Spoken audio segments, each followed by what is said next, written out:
and then put it in your WhatsApp and Like public. Yeah. Okay. Or send it to your things. But we are live though. Okay. You look ready? Huh? You look ready? Yeah. So good afternoon, everyone. Is good afternoon, Wiki? Starting show. Good afternoon. I mean, I think it had like a full afternoon. You say the president, a president and a general secretary, so you frightening. No, man. It's Easy. General Secretary is more important than that. in some cases, you see the president more. It may be a good thing too. But yeah, so good evening to everyone. We are live. Welcome to the DeBrief TV show. So we actually got switched today from our usual Tuesday. So we just want to thank each and every one of you for tuning in. So as usual, begging your indulgence while we share the link. Okay, you could go on the page and pull the link from the page. Right? Yes, DeBrief TV show. So if not, I'm gonna just here. yeah, just press on. Come down. Press on the page itself. Right, come down now. Wipe it off. Wipe it off. Yeah. Come right down. Come. So you see it and then copy it. Come down. Keep going down. You should see it. Right. Come back. We are here. Copy the link from there and share it to your pages. So we're just begging your indulgence while we share the link. Again, we're using technology and we need to be able to share with everyone. And you can copy link and or then share to your public page as well. Yeah, I share my public. Okay, yes, you did. All right, so just again begging you 10 seconds where we just send it to everyone so that people can see. We have a very interesting guest tonight. So it's going to be a very robust discussion. We want to hear you. We want to hear your points. We want to hear your views. We're inviting you to share, comment. We're going to speak in on matters of unions.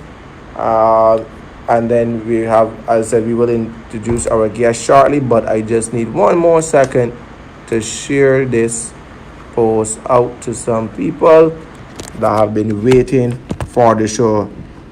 So I'm just begging 1 second.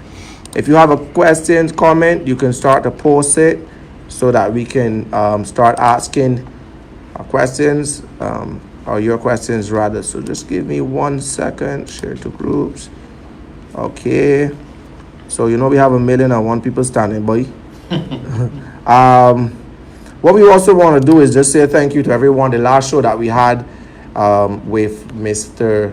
Rapley from Equal, the LGBT community, actually surpassed more than 10,000 views, and more than 23,000 people it reached. So we really want to thank you for your continuous support of the show, for your continuous what we would call it viewership of the show as well. And it just goes to show that persons are really interested in what the show produce, and we can't do the show without you. As I said, we did change the date today, and the reason why, because we wanted to accommodate our guests, because yesterday was Parliament, and also because of his role. Yesterday played a very critical role, or critical part of him not being able to come yesterday, but being able to come today. And we believe that it is going to also add value to the show, because there are some things that came out of Parliament yesterday that is beneficial to persons. So, share the link, like the page, share it with some friends, share it with some people that want to hear what our guests have to say. It's I said it's going to be a very interesting guest. It's a very interesting guest, and we're going to have an interesting conversation about some things that persons need to know, especially in the union and unionism in Barbados. And we think it's best to have this conversation today. So, yeah. There's a delay. Oh yeah, we are ahead of everybody. So without that, I just want to introduce myself, Kimar Safri. I'm your host. We are on to my left. I always wonder when they're looking at me if I'm on their right. But Kimar Stewart as a host, and we have the man. Oh, the man is. You calling me the man? Oh, you ain't get that far yet, but. Oh Lord. But we have Jeremy Beckford on my right, and here tonight we have, as I said, we have a special guest in house that we are going to speak on issues surrounding unionism, and a number of other topics. As we sure like to get all about the players when it's ready. But I guess that's what people love us for. But nevertheless, we're going to speak on the topic, on union, and we have someone here to lead us and to guide us as it relates to unionism in Barbados. I see the numbers are jumping up pretty fast, so without holding back anybody anytime, good night everyone. Kimar post that number, so good night Pami, Rhonda, Esther, those early persons that are coming on. And without holding the show back any longer, ladies and gentlemen, I want to introduce you to the president of the NUPW. There's a thing on your side. On my side? Yeah, there's a little button here to cap your chair. Yeah. So just want to introduce you to the president of the National Union for Public Workers. Of Public Workers, sorry. And the president, Mr. Akanni McDowall. He's no stranger to any of us, so we don't have to pretend or have a long introduction on who Akanni is. We've all seen him. We've all seen the work that he's been doing. Somehow I thought he was a young man. Still a young. He's out of the somewhat young bracket. He looks young, but he's not as young as I am. But he's young. But we want to thank Mr. Akanni McDowall for taking time out to come and speak with us. Somebody friend says to you. Right? Other people can say, you Yeah. expect that. Me in public life, you expect that. You gotta expect it in public I'm still life. the president, so clearly more people like me than him. Correct. So that's a fact. So we thought to have Akanni McDowall on the show to talk about unionism. We know it has been an interesting week, or weeks rather, as it relates to unionism in Barbados and the direction that we are seeing the government going. And also, I know people will want to look at where unionism is in Barbados and also speak to the number of things that we're seeing. We're seeing some things happening in the union movement. Some people are pleased of, some people are not pleased of. And we thought this would be a good platform to talk about it without being censored or without having buttons pressed every time you got to say something. But talk about issues and stuff like that. So Mr. McDowall, without any further ado, welcome to the show. Thank you. Yes, please. Pleasure to be here. Thank you for having me. Yes, please. And good night to all of those persons who are online. This is my first time. I really wanted to be here before, but obviously I wasn't given an invitation sooner. Maybe I was at the bottom of the list in terms of importance, but clearly I've been given an opportunity now, so I really want to thank Kimar and the guys. Only joking, I really want to thank you guys. Yeah. Well, let's blame German for that. So we can blame him. He always say he can call the guest and never call the guest. So good night, Jane. Akanni, we want to really start off with the union, letting person understand what is the NUPW, because I know a lot of persons may hear it.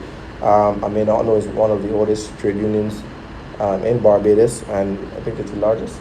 Public sector union. Public sector union. So if you can just highlight us, because there are some other unions that persons are hearing about or seeing. So just give us a brief overview of the NUPW, and then we can go from there. All right. So as you correctly said, the name is the National Union of Public Workers, and the reason for that is that we mainly represent public workers. There are some private sector workers that we represent, but those are in the minority. Very few. Let's say we represent about 90% of public workers, 10% of persons who are in the private sector. The union was, of course, I don't want to take you all the way back to the Civil Service Association, but it was always really to represent those persons. It started to represent those persons who were in the higher groups within the public service, and then it extended its reach to those persons who are in the lower groups in the public service. So now we represent everybody. We represent from PSs, judges, lawyers, all the way down to gardeners. Well, I don't want to say down, but you know what I mean. All categories of workers we represent. Okay. We have between about 9,000 members. Currently, we have a staff maybe of about, I think it's about 16 persons. So we have 16 staff, between 8,000 to 9,000 members, and We represent issues, a wide cross-section of issues, appointments. We mainly look, at those issues that are affecting workers within the public service. So we deal with those things that would be associated with collective bargaining. So I don't want to get too technical because I don't think that the audience really wants to hear all of that technical talk. But we speak sometimes about those things, those environmental issues within the public service. We speak about salary increases. We speak about appointments. We speak about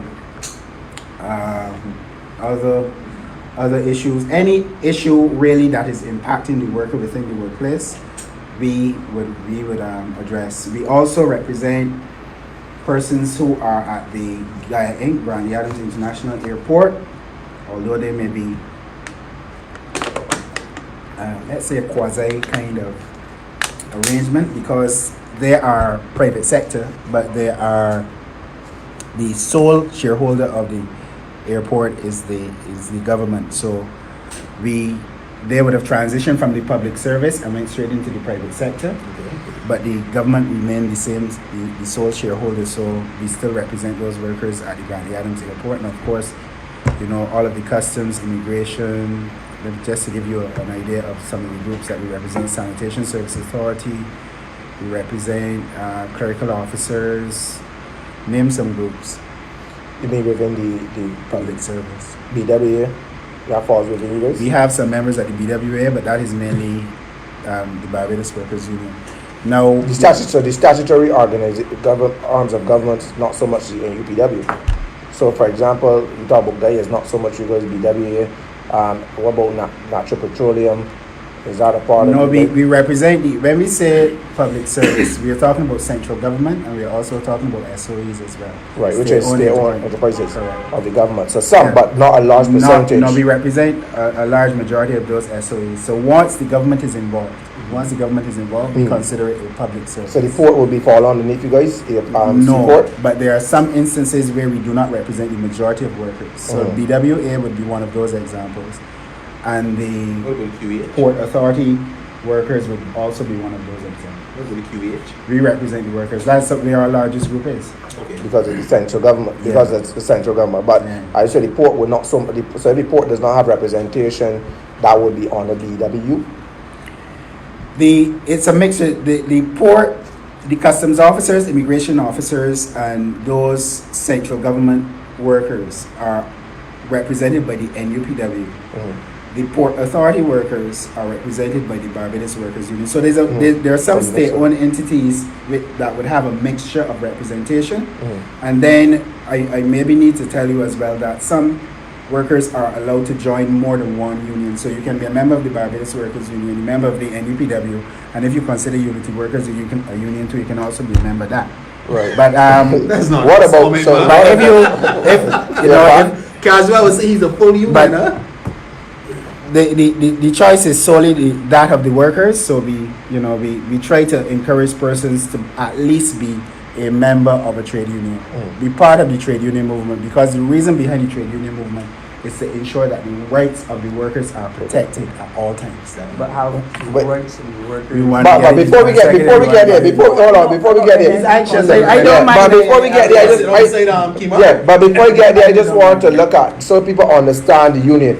There are two entities within the system that, based on research or what I've seen, they don't have the rights to strike, or they can't, but are they represented? So, which is the police and the prison. Does the union represent those two bodies? No, the emergency services are not allowed to be members of trade unions. The reason for that is exactly what was stated, because they're there to protect the services of the country. So, police, firemen, prison officers are not allowed to join trade unions. But I'm talking about the officers, the administrative staff within the prison. They are members of the union, but not the prison officers. So they'll be their own union. No, they would have associations. The difference between an association and a union is that an association is a body of the same persons.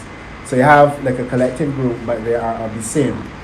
A union would have a diverse groups of people. So you would have clerical officers, you have environmental health officers, so on and so forth.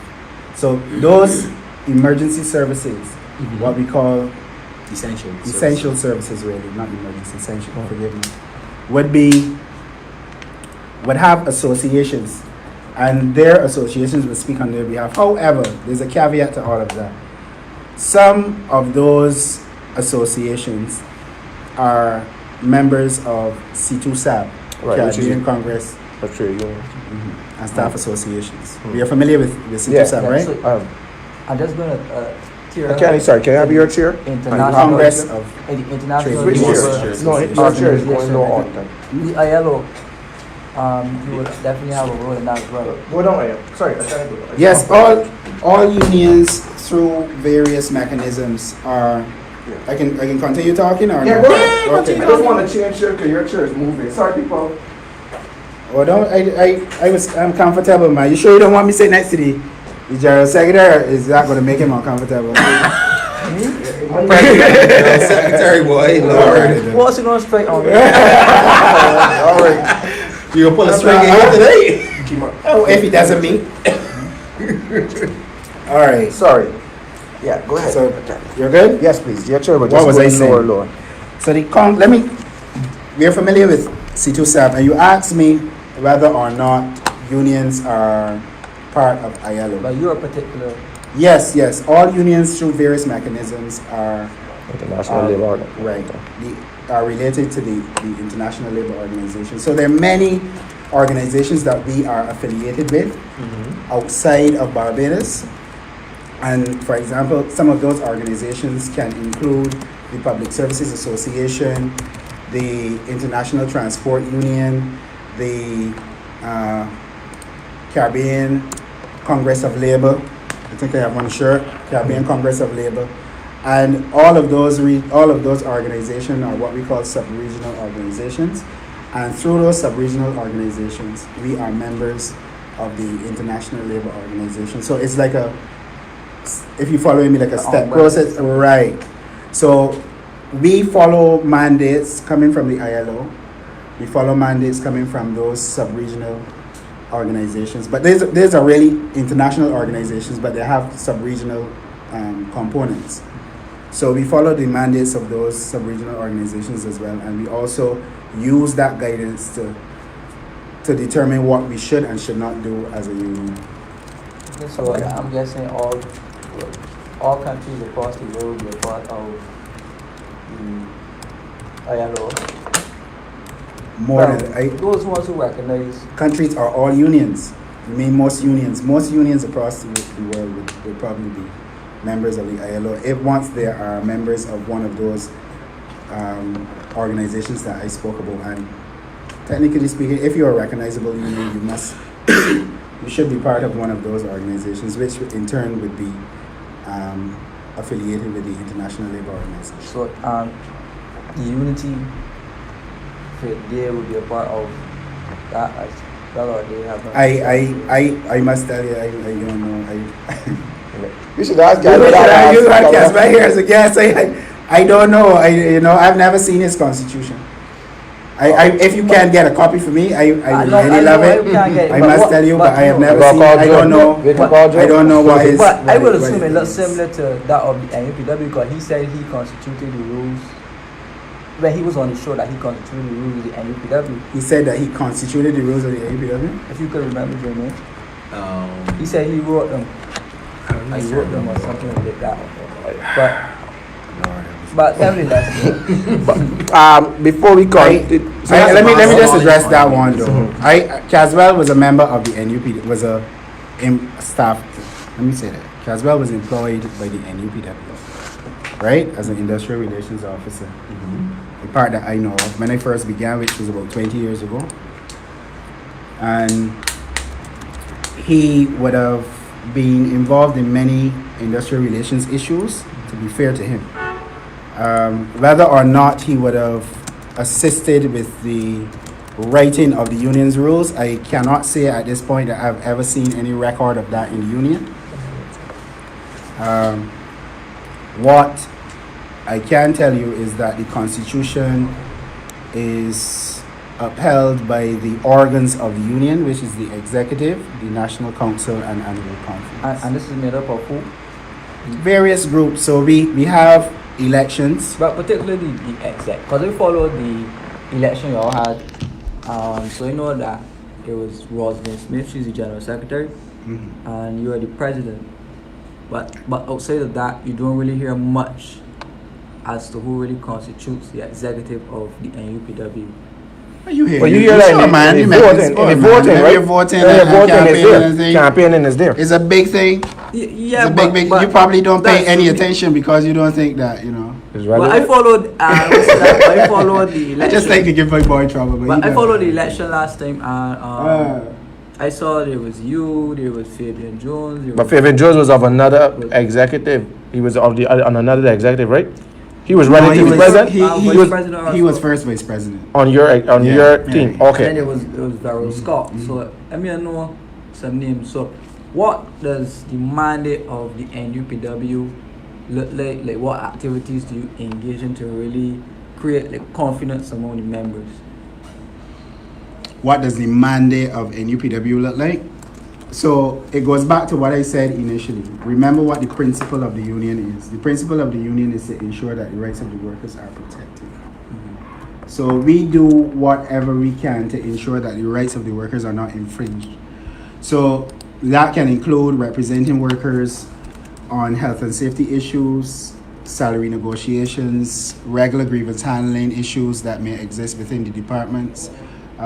We can have, I said, issues of appointments within the thing. So anything that really impacts the worker, not only at work, and this point needs to be made, not only at work, but also at home. So the union's view, and this is what I tell my people all the time, the union's view is to be able to see the worker in a holistic way. We must be able to understand that work does not begin and end from 8:30 to 4:30. A worker also has to go home and make sure that they manage their home environment. So the union's role is to ensure that the worker is both comfortable at work and at home. So whatever we can do to ensure that we have a healthy worker, for example, we can speak about healthy workers. So we encourage people to be healthy and make sure that they have a good balanced diet and engage in physical activity. So we ensure all structured programs through our training academy to ensure that we manage workers both at work and at home. So you have something similar, like what? You know, there's the labor college. That was up. Yes, we do. Not as big as the. Well, I shouldn't really be comparing, to be fair, but we do have a training academy, and we put on courses frequently. We are actually looking at exploiting that academy some more because we believe that we can still we can have more public officers benefiting from what the training that we offer. So we're looking at extending that reach so that more public officers can be part of the training process.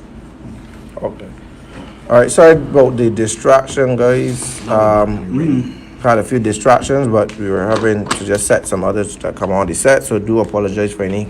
I saw some questions came through that I actually well, make sure they're relevant questions, please. They're relevant. Akanni, first I think it's too early if you were going to read Ian-born one. That's too early. I didn't get there yet. Ian-born one.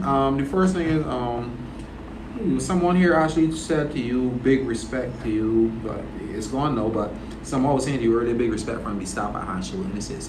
I think that was for me. That's for you? Yeah. Oh yeah, we just before we get ahead of ours, well, it does stay the name. But at the end of the day,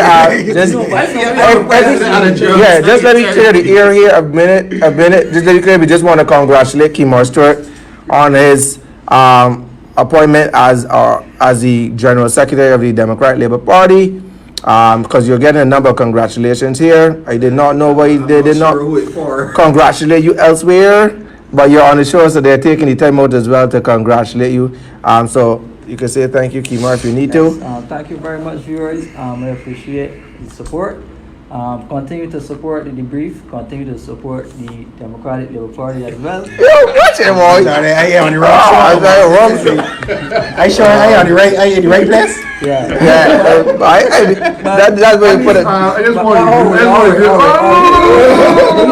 All right. Exactly, and I would not want the viewers to think that is a DLP show, or we support the Democratic Labour Party, we do not in no way, form, or fashion have any relationship with the Democratic Labour Party, only keep our short, and just one Hey, person. not with any political party affiliation on the Any show. political party, Yeah. but this is an independent. Right. Of persons know that I'm affiliated with Barbados Labour Party, But and I'm not happy to say that. okay, but I want to get back to the show. It's good for you. Right. So, right, Akanni. So we have a number of topics here. One of the things I wanted to touch on is on the previous administration, we saw that there was a lot of, I using my terminology here, not yours, a lot of riff and raff as it relates to the union and the last administration, and we saw things led from letters being handed to the trying to be handed to the prime minister of the day at the time.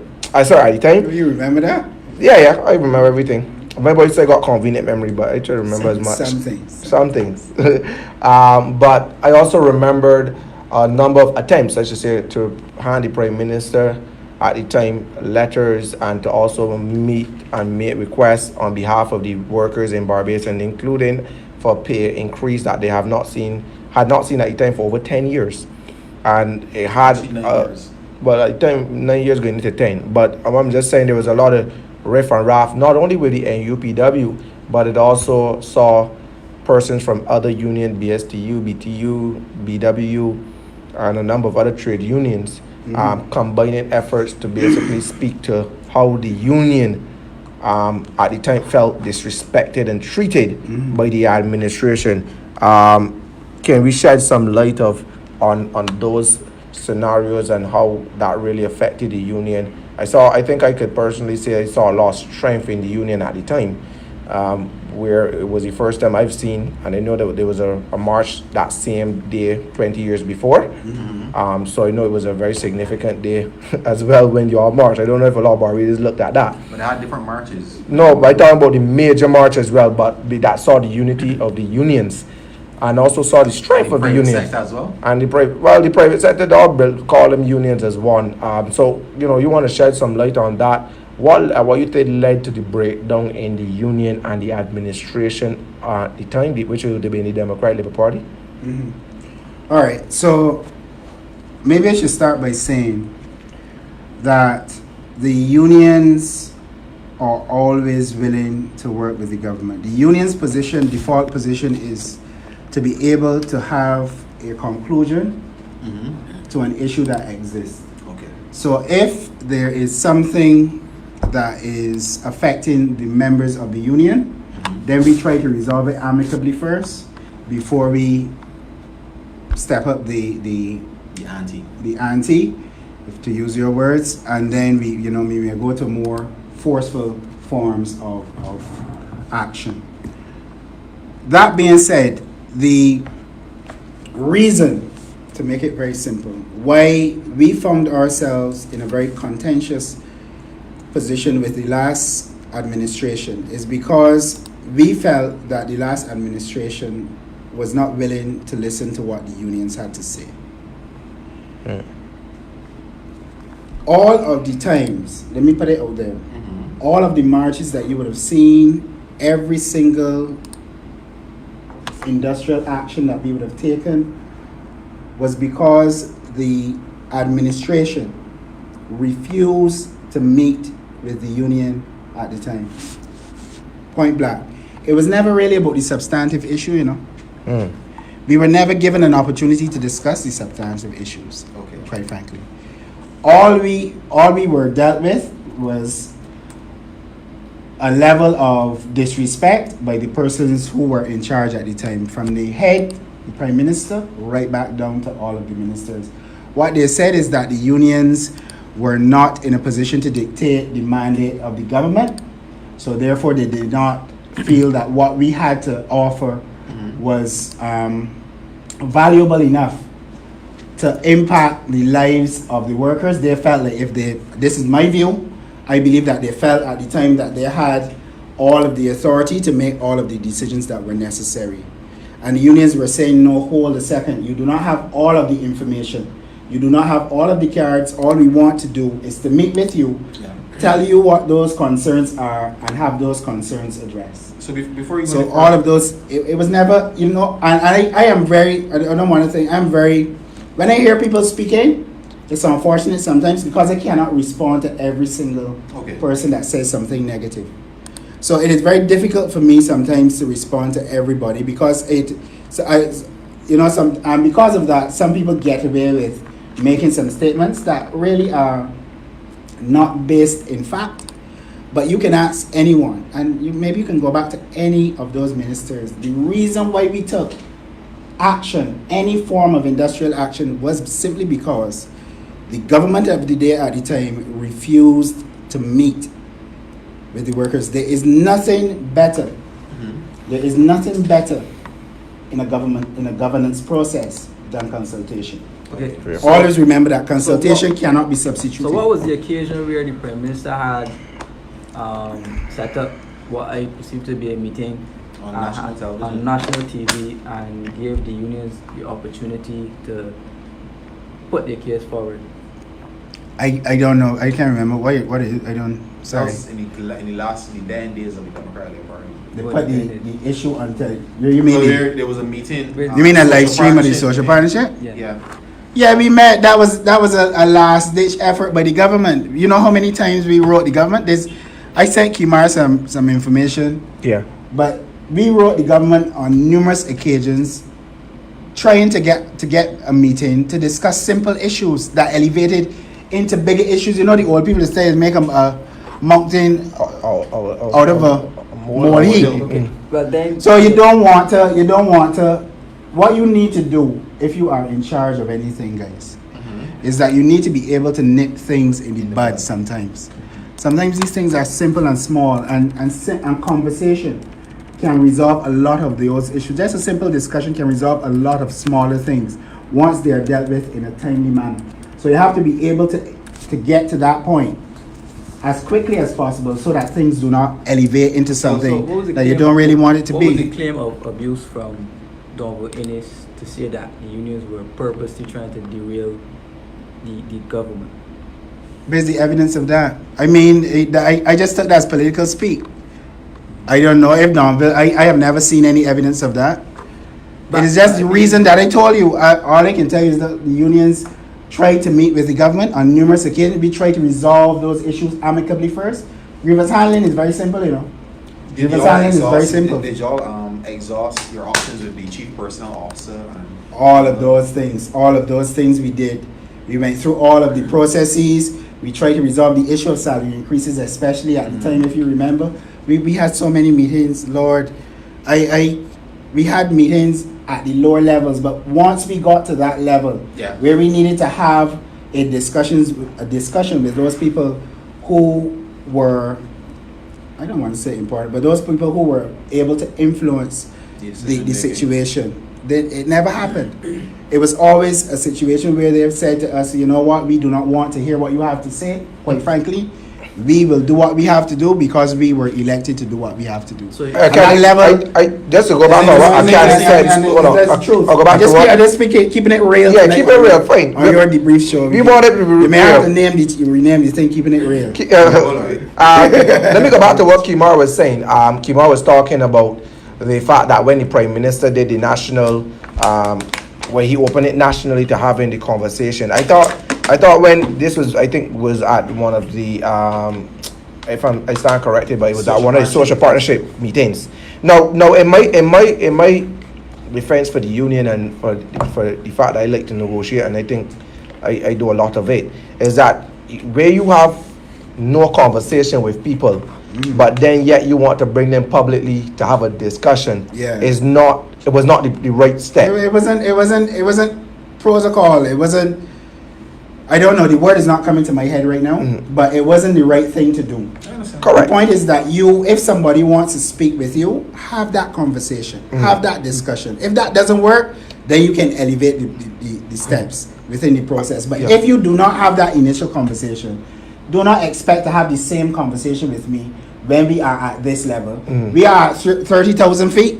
When you want to talk to me at 30,000 feet, when I wanted to talk to you when I was at 5,000 feet. You see, And the issue at 5,000 feet is going to be different when it reaches 30,000 feet. it's interesting. As simple as that. It's interesting you would say that because you said we should ask the former ministers, but when in speaking sometimes to the former ministers, they, as Kimar would have said, are of the view that not necessarily just the NUPW, but the union movement as a whole, trade unionism in Barbados as a whole, collectively came together with the private sector to undermine their performance. That's their opinion. No, there wasn't any plan. There wasn't any. I remember all of those things, and I am the person that was intimately involved in the entire process. So I can tell you exactly what happened, and I can vehemently tell you that everything that led up to that march with the private sector happened because I don't know answer what's happened, but you know what I mean. It happened because we were ignored, and it was more of all of the partners within the social partnership saying to us, look, well, we are tired of being ignored. We tried to have a meeting with the government of the day. The government of the day is refusing to meet. So this is the only way that we believe that we can get their attention. And that is what the march was really about. It wasn't anything that we planned 2 or 3 months down the road saying that, you know what, we are going to bring together all of the trade union all of the trade unions and the private sector and try to hold a march to bring down the government. That doesn't make any sense. That happened, the decision for us to actually work with the private sector to have that demonstration probably happened within a week or so before it happened. So it wasn't anything that was planned. And let me share something with you too, because some people may not know, because you can hear a lot of things on this show tonight. But we like to drop. Let me tell you, the private sector at the time contacted the Prime Minister, and the Prime Minister said that he was not meeting. That was the final straw. That was the straw that brought the camel's back. But he said so publicly too. He said so publicly. He said so publicly. He said he wasn't meeting. And the private sector said, well, you know, the unions here affecting my business, because at that time we were doing our own thing. The private sector wasn't involved. If you guys can cast your memory back. And the private sector said, well, we are being affected in the same way. All we want to do is meet. Have a meeting. And from that time that I heard that the Prime Minister didn't want to meet with the private sector, we still tried, even through that last week, we still tried to have a meeting with the Prime Minister. All it would have taken to prevent that march, that large march, was for the Prime Minister at the time to call a meeting with all of the social partners. And we would have met with him, and that thing would have been dissolved. Okay. It was as simple as that. So let me No, he ask was you a publicly question. stubborn. Right? How is it? How is it? It was the truth. How is You it? get keep our And I dare anybody to deny anything that I How- have said. Akanni, I just it want- seemed that you wanted to basically impede on the Prime Minister's slumber. Come on. You know, I can't. Alright. You know, I would like to, you know, I can't. I still- will ask you specifically about Mhm. salary negotiations, because we spoke about salary negotiations on the show. So the focus was that the unions asked for a 23% raise at the time. From my understanding, that was not plausible based on analysis. The 23% was refused from the then government, right? From my understanding, and something else was offered, and y'all refused. But then, when the government changed, the unions then accept a sum that was substantially lower than what y'all were bargaining for at the time. So could you? Well, let me read this comment when you think. So This could you comment on the clear the same air line. as to what was offered to the unions in terms of a percentage, and what would have informed the decision to accept the lower offer? Right, and then this Mayor says, "Good night, good night. This question is for my brother in arms, Akanni McDowall.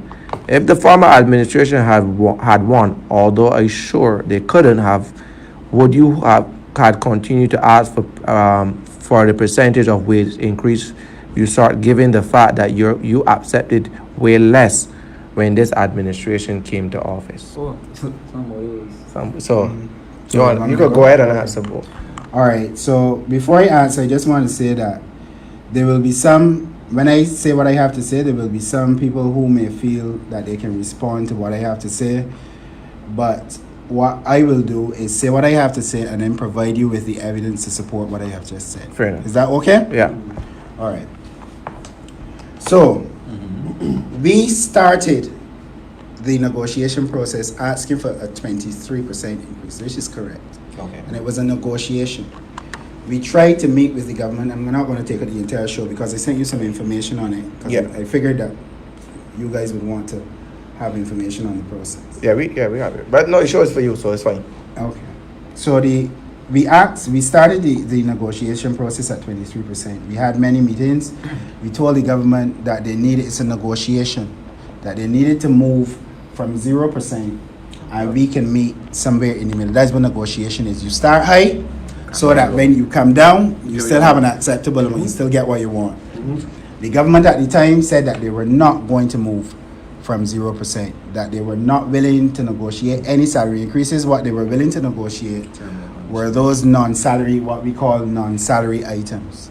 So terms and conditions, those things that would not cost the government any money. They said that they were going through difficult economic times and therefore they could not afford to give public servants a salary increase of any kind, 23% or less, Or less. anything.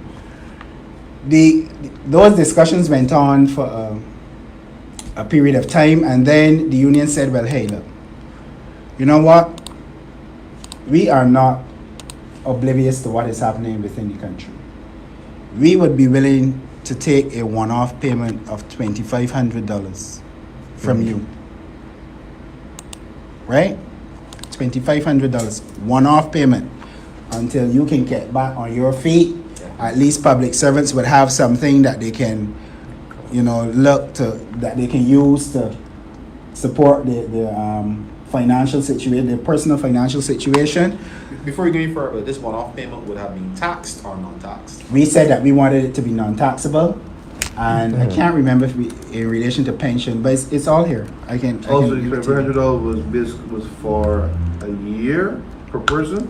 It would have worked out to about a 5%. We would have said, well, look, we want a one-off payment of 5%, which would have been about $2,500 per person. Okay.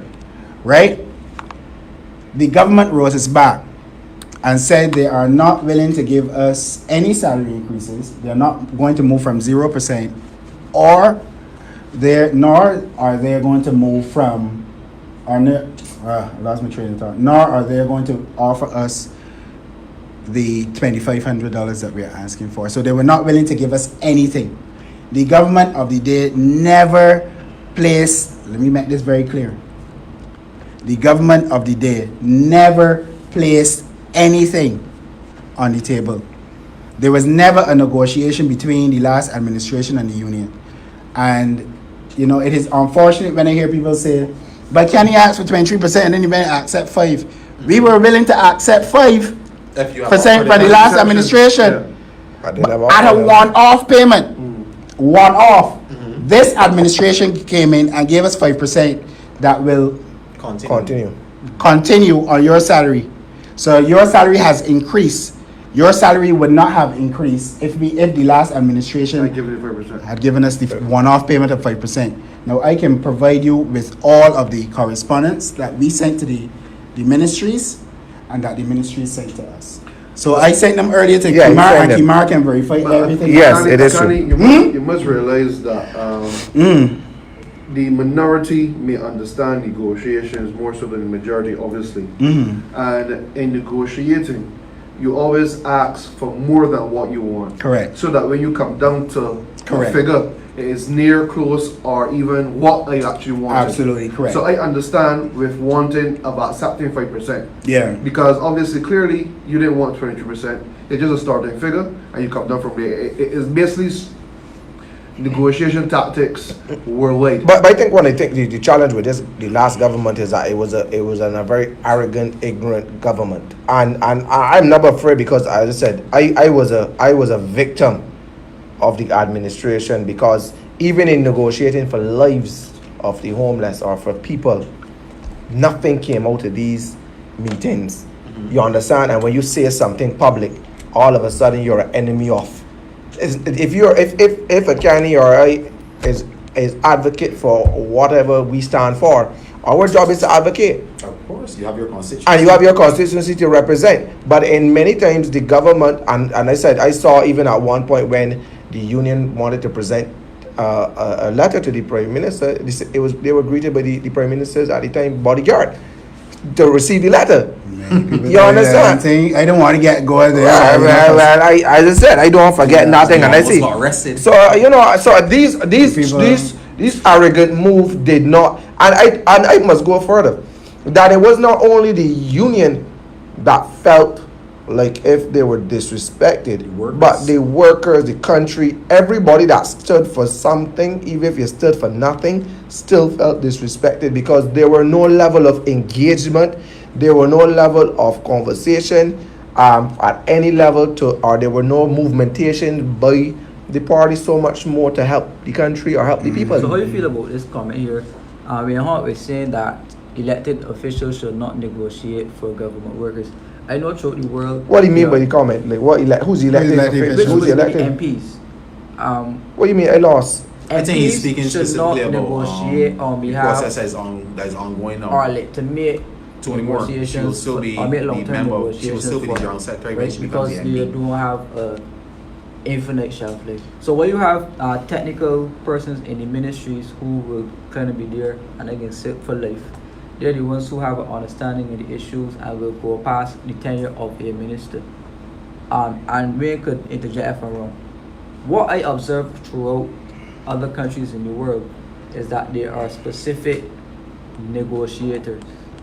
So you would have the minister or you would have the permanent secretaries, but then there's somebody who would assist to negotiate for the best interest of the government, right? I don't know how plausible that is in Barbados because that would definitely increase the wage bill substantially to hire negotiators per ministry.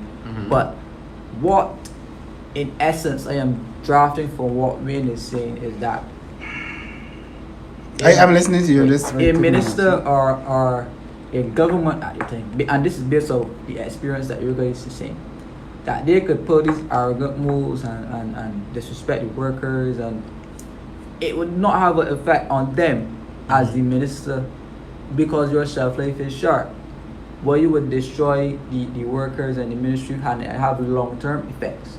Take away that power of negotiation from the minister or the ministry and place it in the hands of somebody who will be there for the long term, who will stay back and see the issues as opposed to being involved in the. But then that defeats the purpose of having a minister. Because it's also be a policy. It's a policy that needs to follow in terms. So if you're saying hire people for negotiation, then you can't be vexed if you say hire white out for negotiations. Because at the end of the day, even if you have someone, you hire someone to negotiate.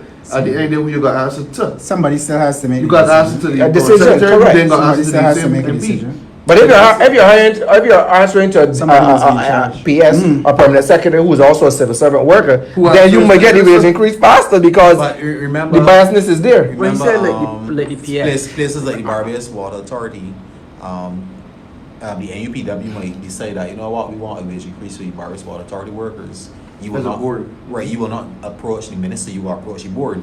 The board has to discuss it, and you know. But somehow it still go back to the minister. How do we look at it? It does, but what I'm saying is that the third party, that in between, is always there because even before you get to the board, you have to go to the General Manager of the Water Authority, who's a technical person, right? But maybe a political appointee. All right, so I agree with what I can say. I agree with what Kimar is saying to some extent, but at the end of the day, some person has to be able to make the ultimate decision. So if you have someone who is in charge of policy, and that person is going to be the person who is going to make the final decision, then it is easier to have that person involved because then they have a fuller understanding of what the issues are, so that that person can make a decision and resolve the issue that much quicker. So there are issues that have to be dealt with at the technical level, and I wouldn't really say that those issues are necessarily policy issues.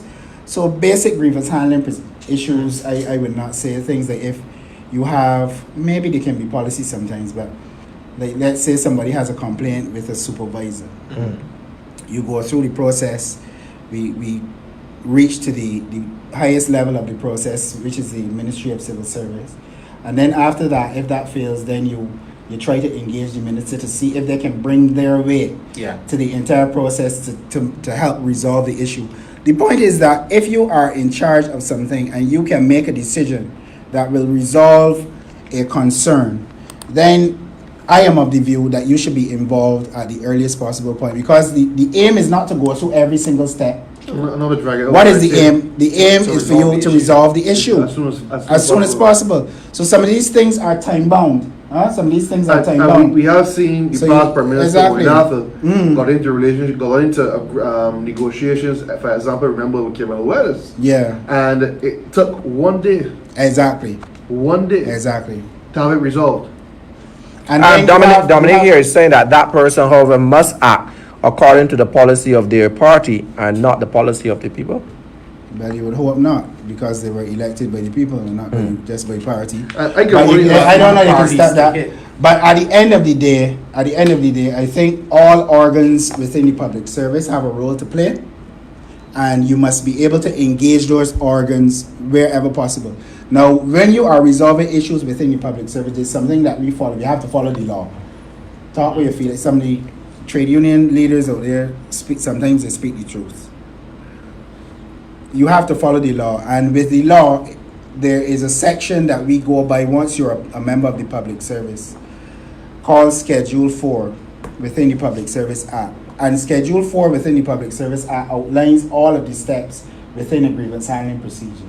So a grievance is basically if you have a concern, if you have a whatever concern you have with your employer, then you are supposed to go through this process. But it doesn't always work that, what can I say, that mechanical way, because you have to allow for flexibility within the process, simply because some of the issues and some of the concerns may be beyond the ministry themselves, or it may be time bound, so you may be looking at having the quickest possible solution to the issue that exists. Now, if you are, let me just say, because I don't want to confuse the audience, if you are in SOEs, for those people who are maybe watching from SOEs, you follow the Employment Just Rights say Act. SOE, just so for the ones that don't know SOEs. Right, state-owned entities. So if you are in the SOEs, then you follow the Employment Rights Act, and there is a schedule within there that gives you the process as well. So there are processes within law that engage the different organs of the government. But outside of those processes, the ministers are involved at their level, to ensure that they bring the quickest possible solution or resolution to the problem. Now, I must also say that we meet at the level of the social partnership. And the social partnership is there to make sure that we discuss those policies, those broader issues. You on the work monitoring committee? Yes, that are affecting workers. So we speak about the policies at the level of the social partnership, and then we hand over those, after we speak about those policies, then we hand them over to those organs within the various government departments so that those policies can be implemented. Question here from Kevin. He says, let me go up to it. Sorry, there's so much comments coming in. Kevin, he said, Kimar, can you find out if the 5% that was added to the workers' salary, did it make the workers better off? After all, the non-direct tax were added by the government, and 3,500 fellow workers that were sent home, well, 1,500 he meant sent home to accommodate the increase What about them? There's also another question here. My question again to Akanni: can you publicly say that what percentage you stated to? Sorry, my question again to Akanni: can you publicly say what percentage you stated to arrive at the 5%, given the fact that you said it was a negotiation, or was it just offered and accepted given the financial status revealed after this administration won? No, they were. Which one you want to answer? Before you, I need to take on these questions. Both opinions. And this way, ask you about the birth monitoring committee as well, because we are under the IMF program, And from reading the IMF literature for the past couple of years, the IMF was saying to the Barbados government that the wage bill is definitely too high and it needs to be reduced. So I know personally that the government agreed to reduce the wage bill. So it dumbfounded me when the government came in and gave the 5% increase, although that they agreed with the IMF. Wasn't it 5% before IMF? Well, thank you, Kimar. I think Yeah. Kimar is on the right track, though. I think Kimar is on the right track. Rich Kimar. You're Kimar? Yeah. Sure. Also Kimar. All right, South guys, Bristol. you know, got me. Oh. So it I really got to get to dumbfounded know me. you, my brother. Yeah, Stuart Safi. You're a very important person. It dumbfounded me a bit to understand why the government would agree to a 5% increase while still agreeing with the IMF to cut the wage bill, right? And I wanted to know if there was any consultation with the unions, because central government's wage bill is extremely high, and NME is one of the most, or I would say the highest financial liabilities of the government. Yeah.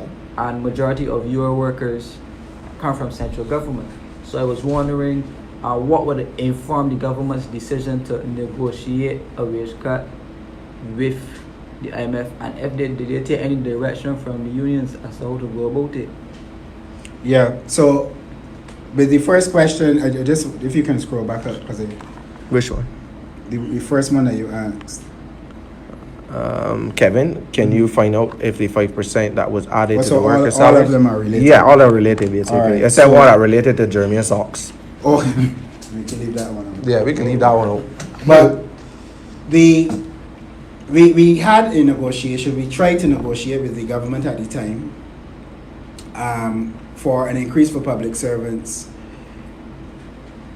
in keeping with what we believe that the public servants deserve. So we looked at their cost of living, and we said, well, the cost of living index, and we said, well, this would be a reasonable amount, which would really give the public servants what we call in the trade union movement a living wage.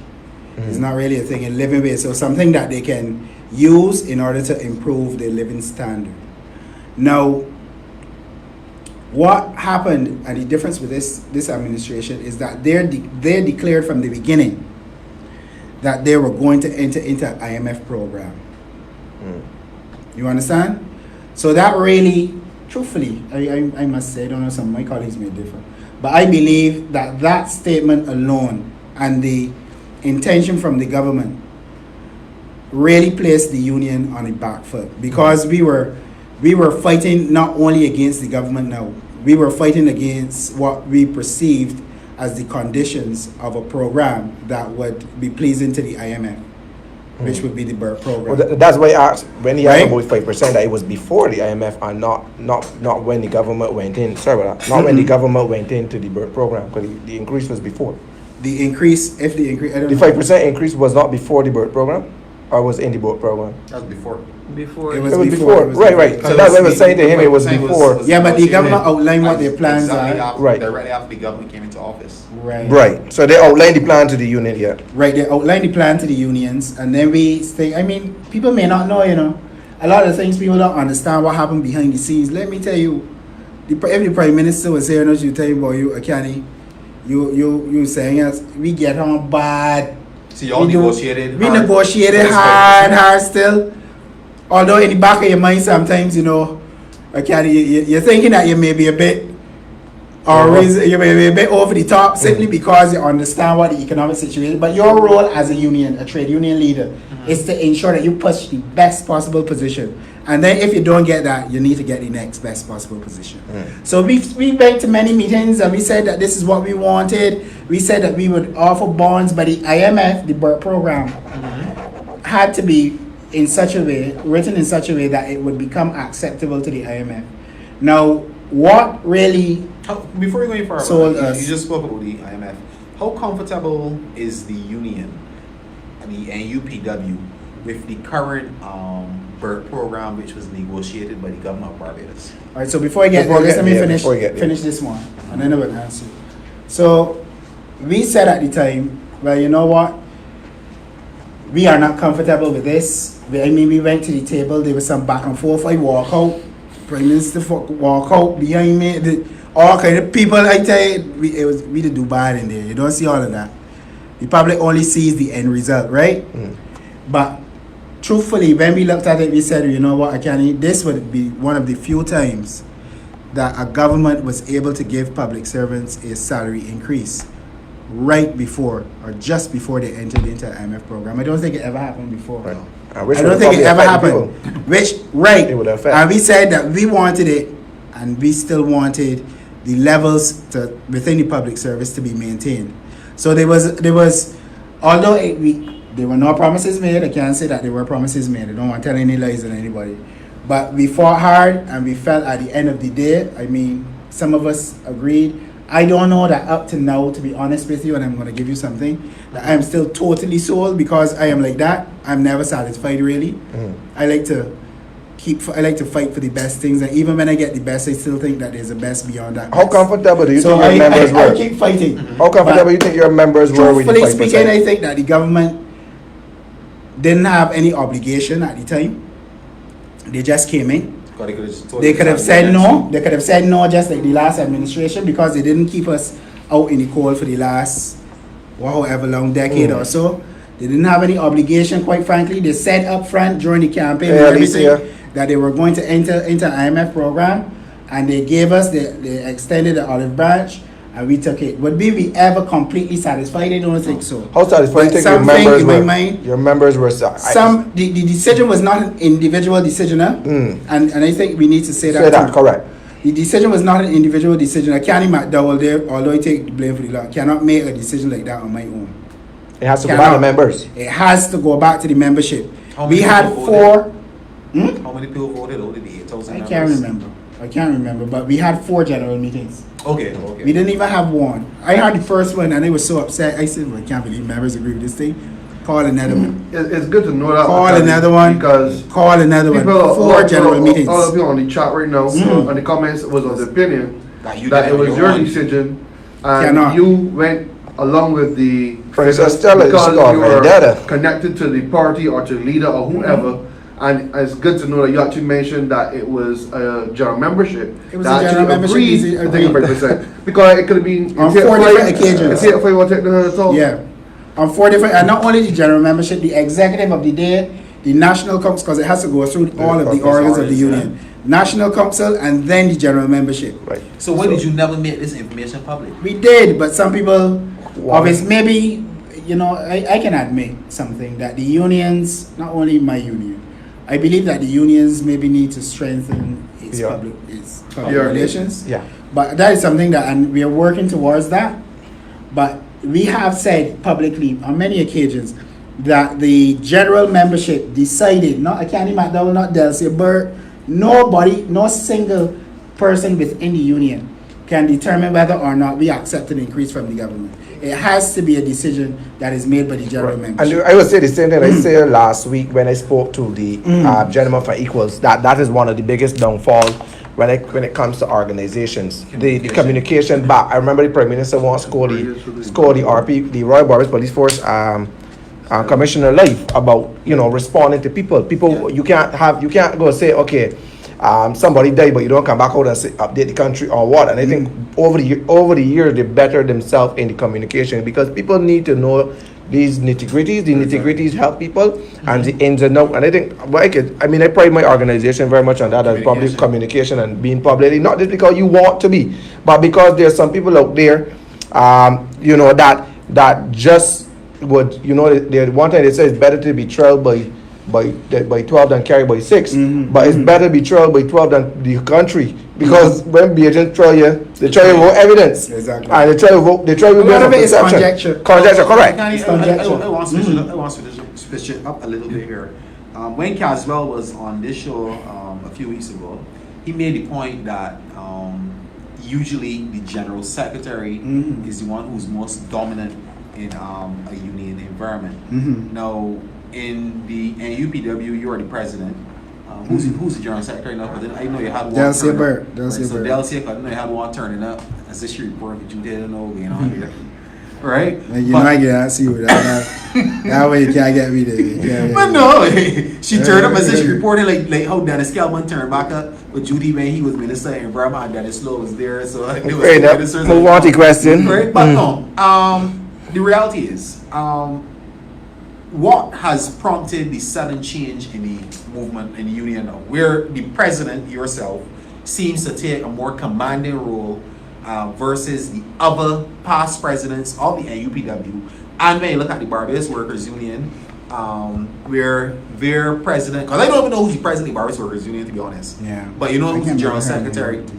And Good woman, though, good woman. and then I'm also going to bring in the other major trade union, which is the Unity Workers Union. You Caswell, should trade major. You know what?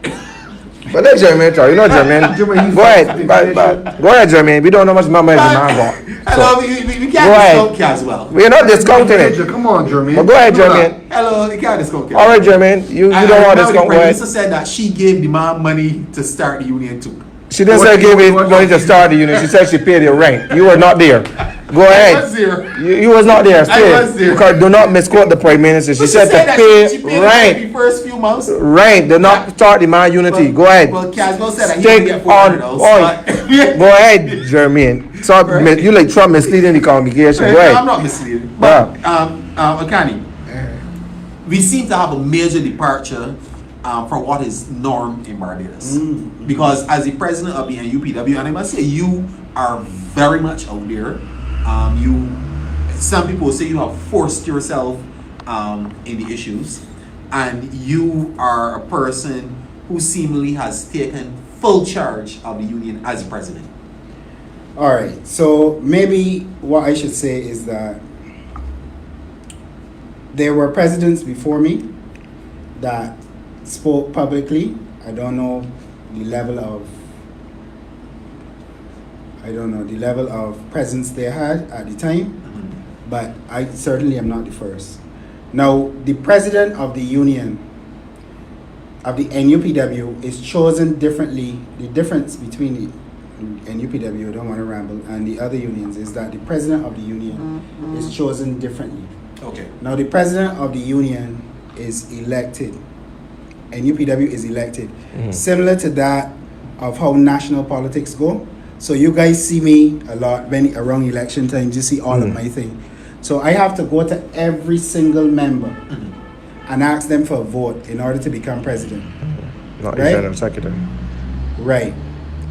So the president being elected is representative of the membership. Yeah. Let's start there. Now the general secretary is the technical head of the union. Okay. So the general secretary is supposed to deal with those technical issues, negotiations. Remember we spoke about the organs of the union and stuff like that, going through the organs. The president of the union speaks on policy. Okay. So I represent the union at the level of the social partnership, C2SAB. The president represents the union outside of Barbados, all of those international organizations that you spoke about. PSI, Caribbean Public. Actually, I should mention that I am also now the president of the Caribbean Public Services Association. I don't know how many of you would have known that. So I'm the president of all of the public service unions within the Caribbean. I like to say we dropped it first. Yeah. No, I've been the president for quite some time. Just But we dropped it first. This doesn't appear working? Yeah. But it is expected that the general secretary and the president will work together Yes. in order to communicate the issues Yeah, this woman. of the union. Yeah. Now, obviously, the general secretary on those technical issues will speak with authority. She will lead those negotiations because she is the tech. I was just saying she because she's a woman now. Okay. But whoever the person is will lead the issues from a technical perspective because they are the technical head. They manage staff. They do all of the administrative work, stuff like that. Is the role of the general secretary of the union of the NUPW is a staff member. That's very important, right? She is employed by the union. She is selected. She is not elected. Those are the differences. Coming true. Now, the president of the union is elected, so there's a slight difference. Now, those other unions, I must say that it is not fair for persons to say, or you said Caswell said it, speak about the structure of the NUPW with so much authority. And I personally don't have an idea of what the structure of the other unions are. Okay. So if somebody's going to criticize the NUPW, at least give me an opportunity to criticize you. I would love to see the constitution of some of these people who are making these criticisms, to see whether or not their general secretary is elected or selected. I would like to see if the executive is elected or selected. I would like to see when the National Council is going to meet or annual conference. I have a question. So these things are unfair to me, and I try to stay back from the public on these discussions because people are very emotional. But you know, my role is to make sure that I deliver on what I promise when I canvass. But to add, I just want to add before you get a question. I think one of the challenge that I normally see in these things, always people are always expert on you before they expert on themselves, or they always expert about your organization. So you know, I mean, I'm in public. Some people will want to come and tell you, oh, the building downtown that you got for the homeless big, you should have 200 people in it. But they may put one person in their home and they got extra bedroom. So they're always an expert on what you should do. I think one of the things that we must though agree on is the fact that in your engagements, and I think you went by the rules as much as possible, because sometimes we defer.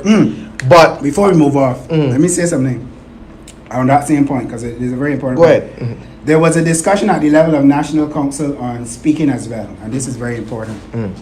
And Council decided, I think, the latest decision was on the 10th of January, I think it was in 2018 or 2019, that the President will speak on policy, and the General Secretary will speak on those technical issues. So Council, National Council is the highest decision-making body outside of conference, ratified or agreed with what the procedure should be going forward.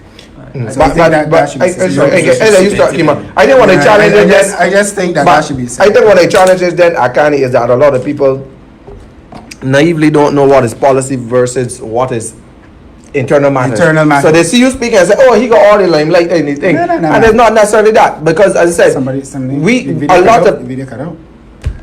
sorry, but we still live. It's just a video then. We still live. Having trouble playing the video. Okay. One of the challenge I always see is that at the said time is that one thing I could say for sure is that we may say, or can he talk enough or whatever, we have to agree that because of your activeness and speaking on issues, that Barbadians were kept abreast so much of what was going on as it relates to the government and the negotiation levels and how they took to the people as well. But one of the things I must touch, and if you could speak on it as well, is that also that you were called into a no confidence motion. No confidence was pulled against you. Three times. And each time you survived it and also survived the presidency. And I think that goes to show that people, because again, Barbados is not your constituency. The constituents are those that you represent within that 8,000, 9,000 bracket. So while everybody may have an opinion, the opinion that of value is those that were within. People's opinions are valuable, but it is within that. And that 8,000, 9,000, whenever the time came to vote, spoke to your level of leadership. Anything on that? No, I not much. I mean, I was voted for 7 times in the union. I think I was elected 7 times, but voted for 7 times. And it is mainly, I feel it is because I try to connect with those persons at various levels. I mean, I came, for those of you who may not know, I came from Westbury Road, from very humble beginnings. Starting political campaign here tonight. I know, people know. But I came from Westbury Road, and you know, I had a very difficult life, and my family knows that, and my friends know that. And what we try to do is to make sure that we uplift ourselves and those that are around us to ensure that they can enjoy what life has to offer. And that is what I'm really about. That's the reason why I'm involved in the trade union movement, and that's the reason why I like people so much.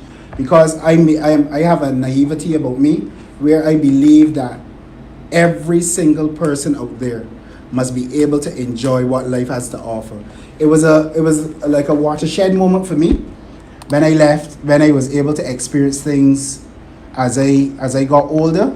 So for me, living in Westbury Road, the furthest I saw, my goals were included to have a motorbike. That time, motorbikes and things, you know, a bike and that kind of thing, or you know, to have a pair of Timberlands, that kind of things. Those were my that kind of thing. But for me, then I saw people driving cars and proper cars, and I said, but wait, hold a minute there. I could drive one of them too. I want a car. I want a house. And it went on from there, and I said, you know what, Akanni? why doesn't everybody want to aspire to have these things in life? These things are things that make you comfortable. And that is what it really is to me, and that is why I like people, and that is why I have been through so many bumps and grumps and humps and whatever you want to call it, and I have still remained consistent because I do it for the people. I do it for them. I just want to see them live a better life. Yeah, so my question to you though, you will see that there are two major trade unions in Barbados, the NUPW and the Barbados Workers Union, right? Now a situation arises that the head of the Barbados Workers Union is vacating the Senate to contest a seat in the by-election, which would mean that Labour is not represented in the House. So could it be a scenario where Akanni McDowall now ascends to the level of senator, and then maybe a little bit later a senator run in a seat under this particular administration, because there are allegations out there that you might have their favors for the government and that the... But I thought we addressed that earlier. We didn't address that? No. I speak specifically now to things, right? Continue. There are allegations out there that you... The General Secretary for them, sir. I would like you to call. I would like the General Secretary of the Democratic Party to control this little yard foul that you got. That is what I would like you to control, because I don't understand why every time somebody talk, my name is not Kimar Safri, whoever you is hiding behind a picture. But by the end of the day, no, you got people. Don't attack the supporters. That's a supporter. That's a listen. You need to feed that in the yard fowl, Princess Stella, wherever. No, feed that yard fowl, because some of that yard fowl looking for some sort you can feed. But what I was saying to you, Akanni, is, I mean, we're seeing the blossoming of new, but not really new, but we're seeing the blossoming of the trade union movement now coming into the spotlight with the ascension of the head going into elective politics. Yeah. So obviously the question and the spotlight shifts to you now. One of the heads. One of the heads. But the attention shifts to you now, is if you're going to see Akanni coming into the Senate and possibly running in the seat a little later. But let me before Akanni do that, because I know that we DLP could be a little facetious here, right? it would be wrong to say that Akanni getting into the Senate, that he could put himself in the Senate. Correct. Because first of all, you don't need to be in the Senate to run for any seats in this country. So first of all, we got to address that Akanni cannot put himself in anything. Well, the Constitution do state that the position that will soon to be vacated needs to be filled by unit. It's still at the level of the Governor General to fill her independent spot. Secondly, the Prime Minister and everybody could go back to that saw to address that matter, where it is nothing new, because the General Secretary, not the General Secretary, the one that made the government lose, the campaign manager that lose the government 30 love was a General Secretary, was a trade unionist.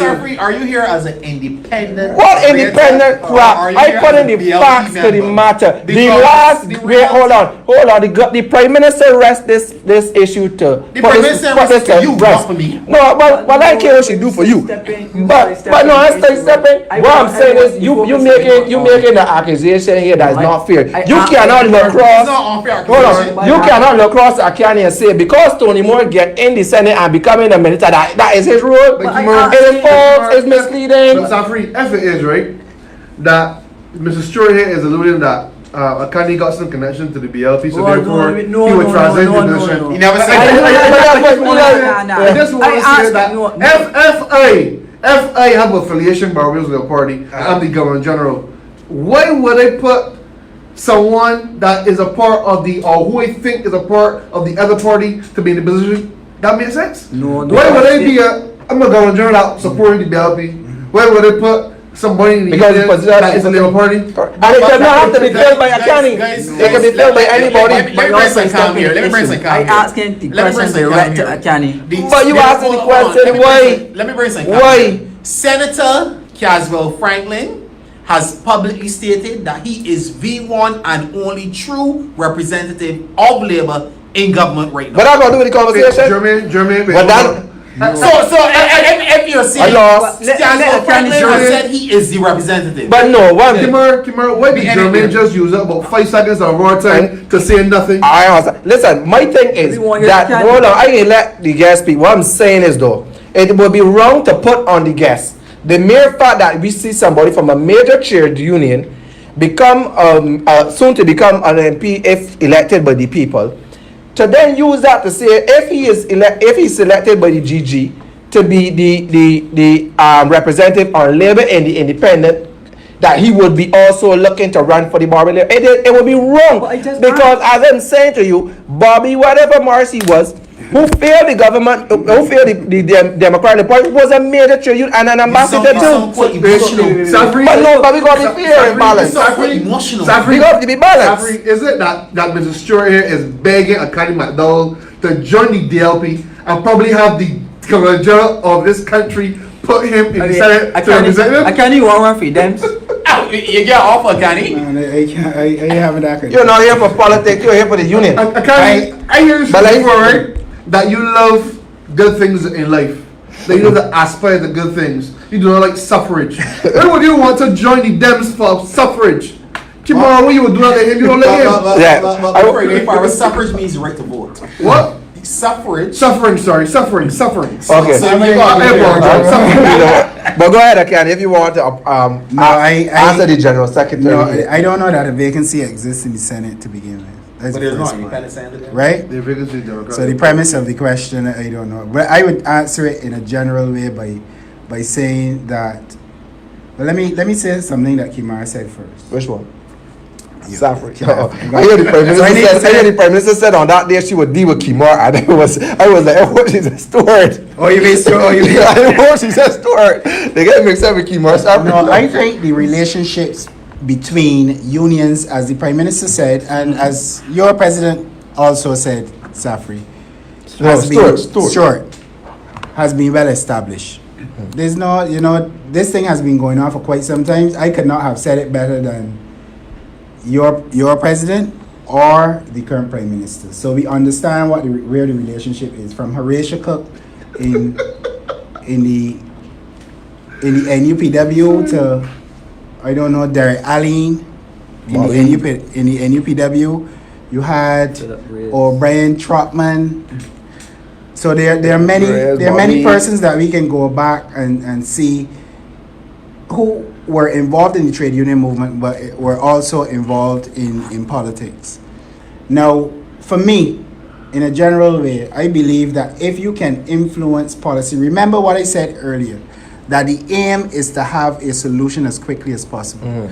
So if you can nip those things but remember the smaller issues when I talk about 5,000 and 30,000, if you can be there initially to discuss those policies and be part of the crafting of those policies initially so that workers can benefit, that is where the best contribution can be made. Yeah. It is better for you to have a contribution in those initial stages than to wait until a policy is created and then ask permission to contribute to that policy. So basically, you're saying that the Minister of Labour is failing in his job right now. No, I think remember that the purpose of a political party is to represent workers, the general population, which includes workers as well. So everybody should be thinking that whatever they do should redound to the benefit of workers. Everybody. Paul, just to correct. Hold on, Paul, just to correct you in terms of Bobby Marsh failing the workers. I mean, failing the LP party. Sorry, you probably feel the LP party workers. Sorry, my bad. 0 to 30. Well, Go ahead. I have 0 to I have a 30. serious I don't have a serious problem issue with it. with that statement. I'll tell you the reason why. I am hearing this argument being pushed, and I call it exactly that, being pushed. That if you have the trade union representatives at the seat of government at the table at the time, that you're going to get policies which are representative of the workers and which would redound to the benefit of the workers. My issue of that is this. In 2018, I went out and I voted for the Barbados Labour Party. I voted for Prime Minister Mayor Marmali. In 2013, I voted for the Barbados Labour Party. Right? In 2008, I voted for BLP. That was the very first time I voted. And if I could have voted in 1994 to 2008, I probably would have voted for one after two. And I'll tell you the reason why.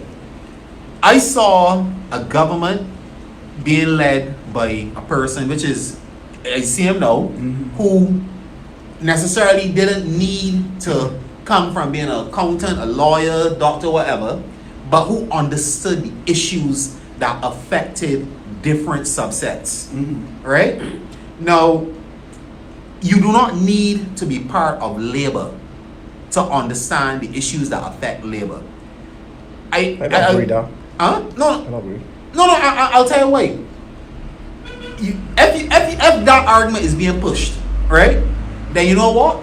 We should get a doctor to come and run for government so that person will understand the issues that affect healthcare. Well, hold on. Jermaine, Hold on. Jermaine, Hold on. let's take a pin, No, you there. hold on, sir. No, You let's hold take a on. pin there. I usually give you time, Stick but a pin. you hold No, on, you don't sir. give a time, No, stick a you pin hold there. on, sir. We You can hold go on on, and you stick a pin listen. there. Let me Stick a pin finish. there. Let me Let me finish. finish my Stick point. a Let pin me there. finish my point. Give 2 minutes. Stick a pin there. Let me Wrap finish up. my point. Your point. Bring the point. You could go on to use the same argument that, you know what, we want to fix the Barbados economy. So the best way to fix the Barbados economy is to ensure that you have an economist in the actual parliament from the Barbados Economic Society or from the Private Sector Association or But the whichever government economist- association, right? We don't go on any bullshit. hold on, and that person will represent You're making the a point as interests. well, but I just Will represent the interests of those organizations. The reality is this: when you are elected as a member of parliament, regardless if you Kimar Safri, Kimar Stewart, or Damani Small, or even Akanni McDowall, And what about Jermaine Bedford? Oh, Jermaine Bedford, keeping the back All right, for now. You think Okay. you better do?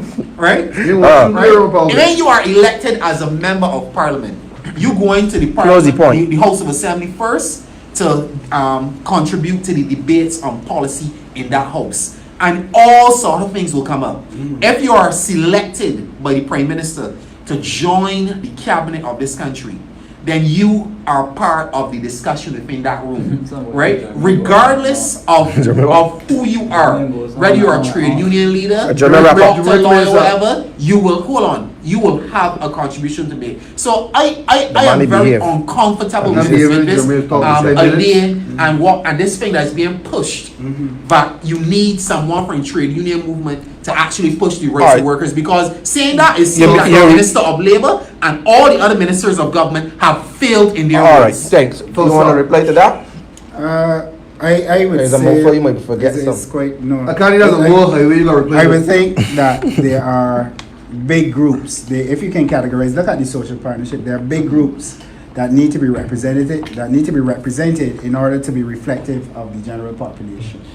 So you can look at the private sector, labor, and government.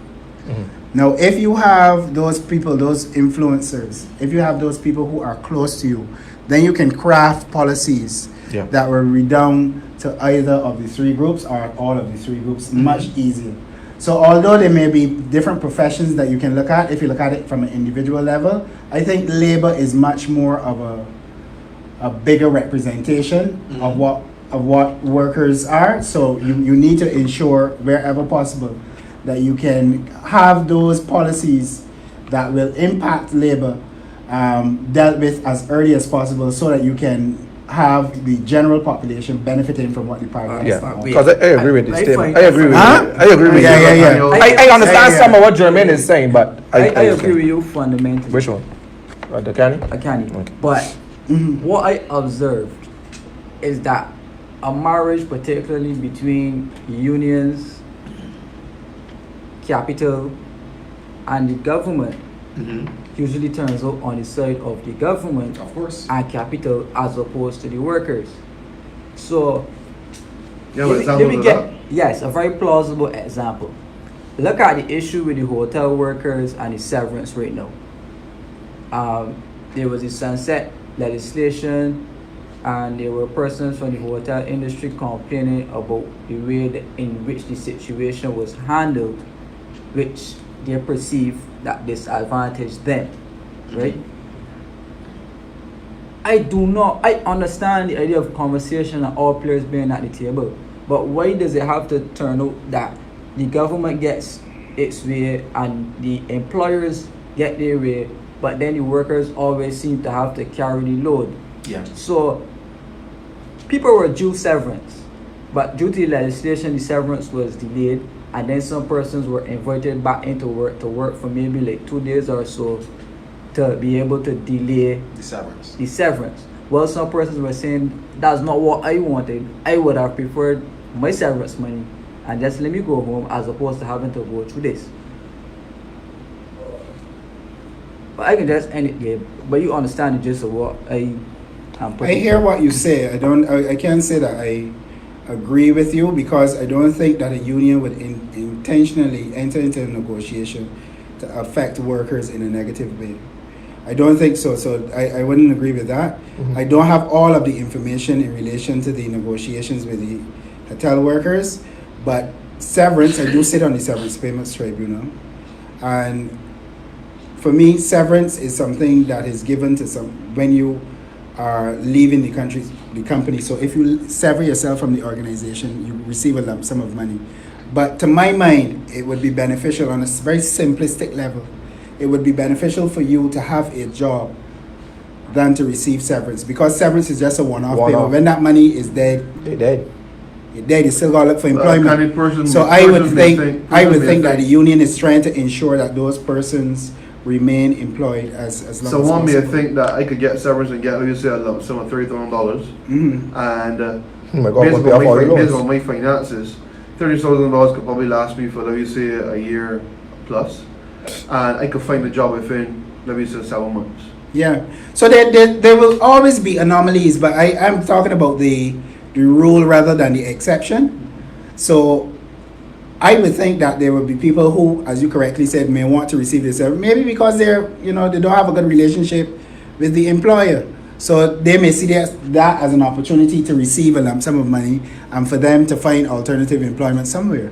So that may be a case. But for me, I would think, just from a basic level, that the majority of people would prefer to have a job than to receive a lump sum of money that may go, quickly, depending on how much it is. I was actually speaking to I would think so. I was speaking to a hotel industry worker today, and he was telling me that he came back to Barbados from St. Vincent to go back to his job where he used to work, and they told him when he got back, you don't have to come back, right? And he said, really and truly, they told him they got a check there for him for his severance, and he said to me, Jeremy, honestly, I don't want severance. I'd rather have a job in these things because I got bills, I got pay monthly. But bills are continuous things, you get bills every month. Yeah, like if you got a mortgage, the severance won't help you. Every month. You can't pay off the interest off the mortgage. You can't pay off the mortgage. Severance could pay the mortgage. Huh? Depending on what the severance. No, Somebody you may pay get severance cannot pay off mortgage because of the interest bill. So you can't pay off it. And employees need to know this. Sometimes, if the employer is able to pay severance, all the better. But many times you find that the employer can't. is unable to pay severance. And what happens then is that your 6. case has to be referred to the NAS tribunal. department, to the tribunal, and then the employer would repay the NAS department. So that process is a very long, painstaking. You could kind of educate the process. listeners on that process. Let me tell you, of the Severance Payments Tribunal. Yeah, because there are a lot No, of so people if you are severed, and if you are severed, and I think specifically for the last piece of legislation that was passed, which is called the sunset legislation, which gave persons who were affected by COVID 22 weeks. Okay. So if you, and I think you had a certain time beyond that to make sure you claim for your severance, but then that is still in negotiation or whatever. But once you claim for severance, what happens is that the employer, as I correctly said, is able to pay you once they have the ability to do so. And if they don't pay you, then you have to go and fill out a form at the NAS department. The NAS department takes your form, and then it goes before the Severance Payments Tribunal. The Severance Payments Tribunal hears your case. Sometimes if you don't fill out the form in time and thing, you might not get the severance. They hear your case, then they determine whether or not you are entitled to severance. You receive a document in the mail saying that the Severance Payments Tribunal has agreed that you're entitled to severance. Then you have to go back into the NAS department for them to now start the calculation process. Sorry. They tell you exactly in the mail how much you're entitled to, but then you have to go back into the department in order for them to do what they have to do so that you can receive your money. So it takes a very long time. You can put a possible timeline on that? So, for example, in some cases we have been seeing persons who were severed 5 years ago, 6 years ago. I think, yeah, you know. So the Prime Minister, Whoa. and the government, the Prime Minister, and the persons who are in charge of the NIS, like the Director General, the Director of NIS, have insisted that we speed up the process. That's why we've been meeting so frequently, so that persons can receive their severance much more quickly. But it is difficult. I don't want people to believe, do not feel that because you're entitled to severance that you're going to get it How'd you quit? just like that. If the employer cannot pay, the process is going to be very painstaking, and you have to be careful that is not something that you go after and then you're disappointed. Something here, it says that when it says many Yeah. employees don't budget for severance, they use the NAS as a way out. Paul is also saying, is there such a thing as the union walking close to government? Can the line not become crossed? The other thing is the tribunal has been dismantled for the COVID-19 period. I don't like to read your full things, but anyhow, go ahead. She's a yard folk. I take anything, man. Anything. She a supporter. You pay she to be on this show talking crap. God, deal it. She ain't gonna better do what she tell you. Anyhow. She's probably going to think about voting for you over the weekend, huh? Well, Thank you, Steph, for voting for me. Still need to go get your groove back. Yeah, we get things. So, we just want to wrap up. Any other questions, guys, before we take a wrap up? To hit. Yeah. Anything, my brother? Well, in general, though, my concern is too close of a marriage between unions, capital, and government. You And can't it's ask us why. just be. You should get rid of Bobby then. Bobby is a good man, but what I'm saying So is you from a convenient, public He is perspective. true. Look, he's a very good man. From a public perspective, right? It looks like the government and the unions and the capital are totally married. Okay. You made the point about public relations. One is not on me to give you advice as to how to fix that, right? But if it is a case where you don't want that perception out there, you would definitely need to improve that arm so that persons regain confidence. All of us. Right, regain confidence All of in the union movement. I think the union movement contributed significantly to a lot of development across the island, and I also believe that collective bargaining is the way for workers to go. But if it is, and I'm speaking from a young person's perspective now, we have a lot of younger people coming out of school and probably looking to get government jobs and probably looking to join unions. But the conversation out there nationally about unions is not one that may benefit you. So as I'm saying, from where I sit and from what I can see, it does not look to be the most plausible situation. So if you could improve the PR so that we could clearly see where the distinctions are, I would be fine with that. I want to say something to respond to what you were saying. Now you understand the concerns that a lot of people may have between the supposed marriage between labor, government, and capital. But what I want to ask Akanni here, as the president of the NUPW, which do you prefer? You prefer a situation where labor, capital, and government could work together cohesively in the better interest of Barbados as a whole, inclusive of your workers? I remember that was started in 1991 or 92 under the social partnership by then Prime Minister Sir Lloyd Erskine Sandiford. All right. Or do you rather a situation where in between 2008 and 2018 where there seemed to be a lot of antagonism between labor and the government and even capital at some points during that period? I mean, which situation do you prefer? And you think any other bodies could be added to the social partnership? That was the question. That was somebody saying the social partnership does not include all the bodies Yeah, in so I there. was asking from your perspective if you had any. Yeah. NGOs need to be added. So I think it goes back to what I said initially, that consultation is very important. Consultation is very important. Once you discuss an issue, you're less likely to have that issue elevated. So the consultation is extremely important.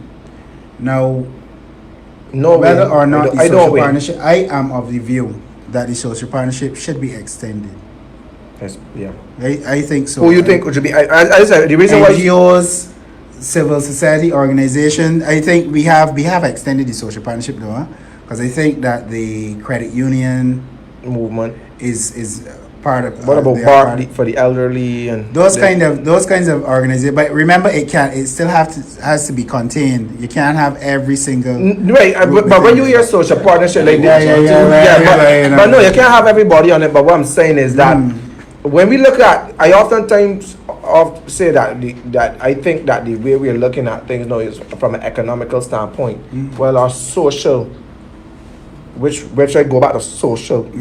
This is feeling in Barbados, whereas on the ground people like myself, and on the ground people, I said not pertaining to the organization, but pertaining to organizations that are actually holding together this country. Whether government want to accept this government want to accept it or not, is actually while they're holding together the purse, we are trying to hold together the people. Forget how much we got inside of the treasury. That has no real implications or effects on me as a day-to-day person. Well, it does have some because foreign exchange buy goods and services.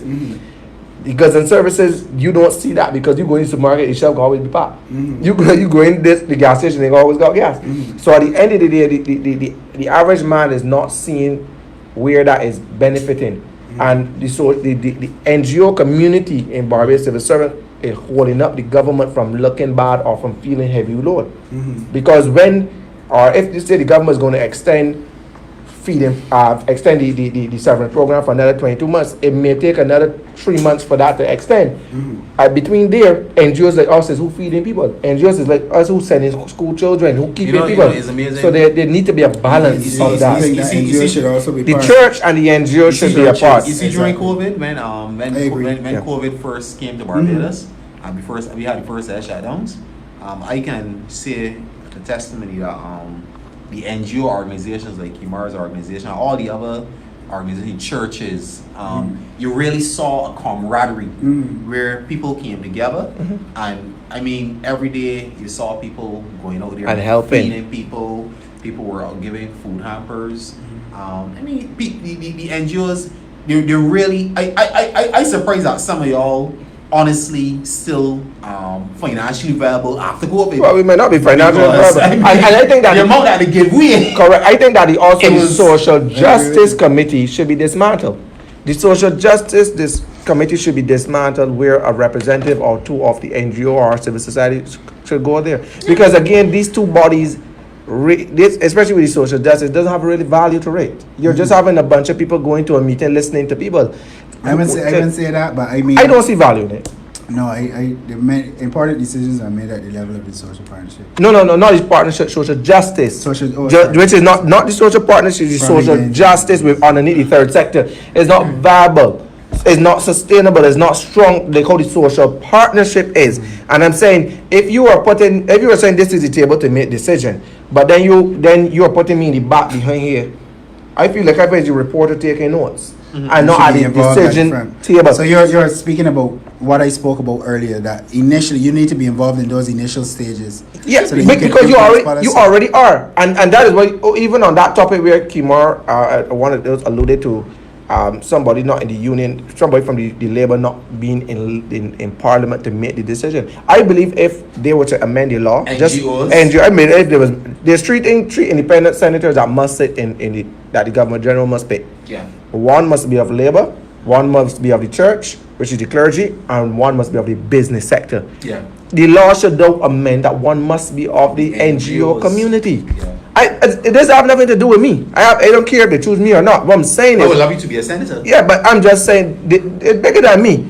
That part need to be represented because their government or not, there's nobody or there's no sector in the world that can hold together a country like an NGO sector and the church. The two sectors, the government, yes, but NGO, I think are known to be one of the NGOs and the church, which is the third sector too, you know. Because the NGOs, they call the third sector, state, church, and NGO are the most powerful And y'all are the ones who sectors in the actually world. do programs. It's Yeah. interesting because government don't really support the NGOs at times. They don't, and they should. They don't. Not the last government didn't. But I don't. My thing is that I believe that the social partnership can be widened to include those important groups that can influence policy. Correct. Not everybody. Same, not everybody. Correct. You can't, as the old people say, you can't have the marriage and the parish and everybody can. But you can have those important people, those important groups, sorry, that can influence. But also choose people of influence that has a voice to be able to reach a target. Because remember, we talk about PR. If you don't have if you put somebody in, let's say if you represent the NGO sector, you put somebody that nobody don't even know what charity they run, what does it do? You fail. Just like there's certain sectors that you must represent from things. The labor, because labor laws are interpreted. Yeah. And so everybody, I can't read labor laws. So don't put me to represent labor. I will tear up labor. Because not that I can't learn it, but the labor laws being interpreted in a way and understanding word for word. You can't put me to represent law. I'm not a lawyer. I can mediate, but I'm not a lawyer. So there's certain things that we need to look at, and I've always implored to the government, we need to take a step above approach and the norm where we have seen the change in this particular administration. I'm still frightened that the norm is still there to some extent. Yes, we see the talk, we see the engagement, but the people are honestly more suffering in this country than before. So the union plays an integral role in making sure people don't suffer in terms of wage increases or how you can help your members, just as much as NGO sector plays a critical role, and the church and other sectors. You may also need to revamp if certain sectors need to even be on social justice partnership. Kimar just want the lady that you call whatever, she said, "Oh my gosh, this is the best show ever." So she just gives some props. Final question. Yes. Thank you. Was it real for Akanni McDowall? I was actually going to ask And that. the union. Also was it Are you real gonna run for the NUPW? So for me, I want to be wherever I can make my greatest contribution. Okay. Wherever that is in life, I want to be there. Even as Parliament. The purpose of but I am now, my sole purpose, well, my purpose now as of today is to ensure that I represent the persons who elected me, and that is in the trade union movement. Okay. But where I want to be, it was the question, and I want to be wherever I can make my greatest contribution. Okay. Now the second question was, NUPW. What's next? the NUPW needs to move, the trade union movement, I wouldn't want to restrict it to the NUPW. The trade union movement needs to move into the technological age, I think. I can bring you There are there. many things that we have to do differently. We have to make it easier for persons to be able to access the services of the union. And then secondly, what we need to do is to make sure that we have more benefits that we can offer our members. So we have to go beyond, although industrial relations will be our core activity and it will never change really, we have to move beyond that and we have to start getting into business activities. So for example, I believe that the union should have a gas station, supermarket, And they said that for the NGOs pharmacy. Those things that can benefit our members. Our members should be able to go to the supermarket. When they go to for membership shopping. Massy shop, yes, at Massy, and realize that the things are expensive, we should have a facility there that they can come to get things at reduced prices. Question. Because that is the way of the union. We have to look at the membership holistically. No. This question is related. The trade union movement. I know a lot of the credit unions. Some were formed out of the trade union movement. So how integrally linked are you guys still? We are not linked enough. The Public Workers Union came out the bosom of the NUPW movement. You know that? Yeah. The Public Workers Credit Union. Yeah, Credit Union. it came out of the NUPW. The relationship now is not that close. It is, the credit union is really on its own. What we need to do is to establish that relationship again and make it much stronger. Is there also a link? Because there is a link. Of course, we have public workers who are members of the credit union. Is there a link with and are cooperators? also members of the NUPW. Is there a link with cooperators, General? For our union, our members are more, I would believe, not anecdotally speaking, would be more members of the Barbados Public Workers Credit Union. No, I got cooperators, General. Insurance company. Insurance. I know. Is there a link? Okay. No. But I agree with that notion, because I always say that people, NGOs especially in this time, are use our unions in this time, because obviously you're losing workers, or BW, because they're losing workers, they're going to lose members. So I agree that in order to continue supporting the people, in order to do things, and I was always a firm believer that NGOs need to own properties. And like I have a friend in the States, and his NGO makes $26 million a year. Wow. So, and it's a homeless NGO, and in it, he says that the state only gives him about 5 million, and they only raise 5 million in donation, but the NGO owns 6 Starbucks, 5 hotels. Wow. So those, and I mean, he was here in Barbados at our opening, took him to dinner, and he started to talk about all of this.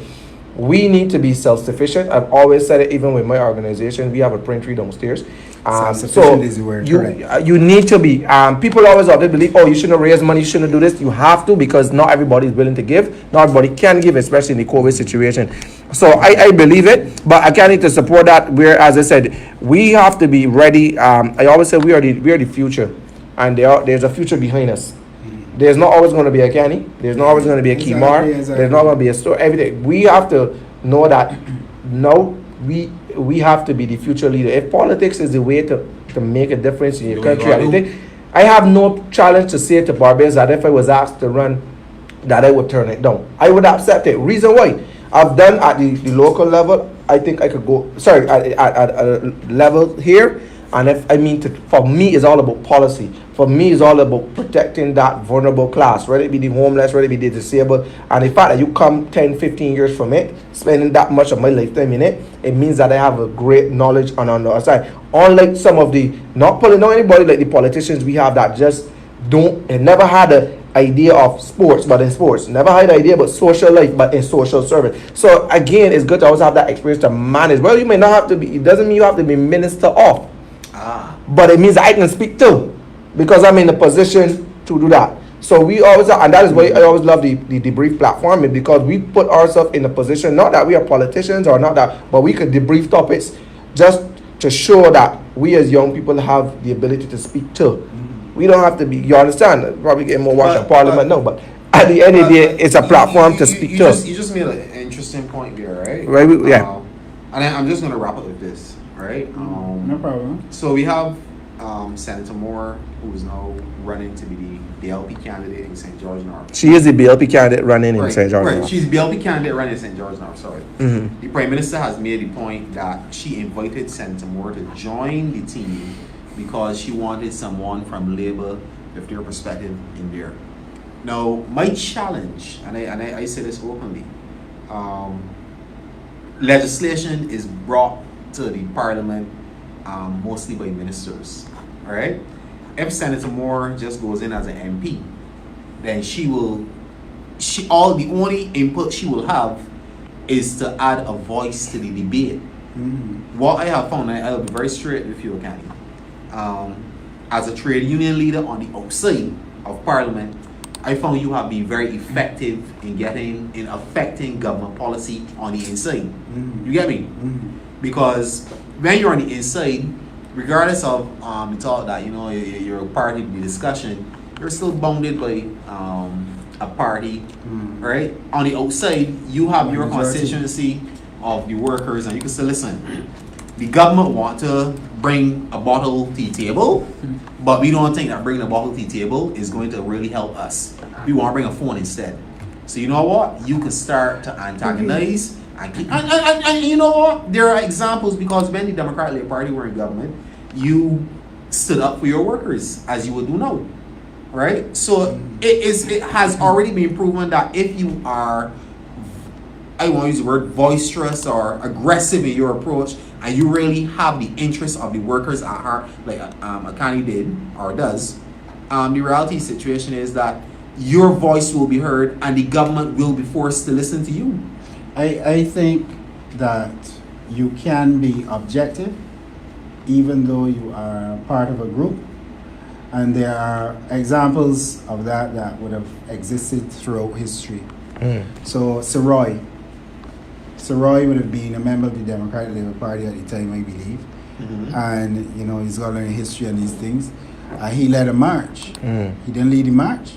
He led the march against the said government.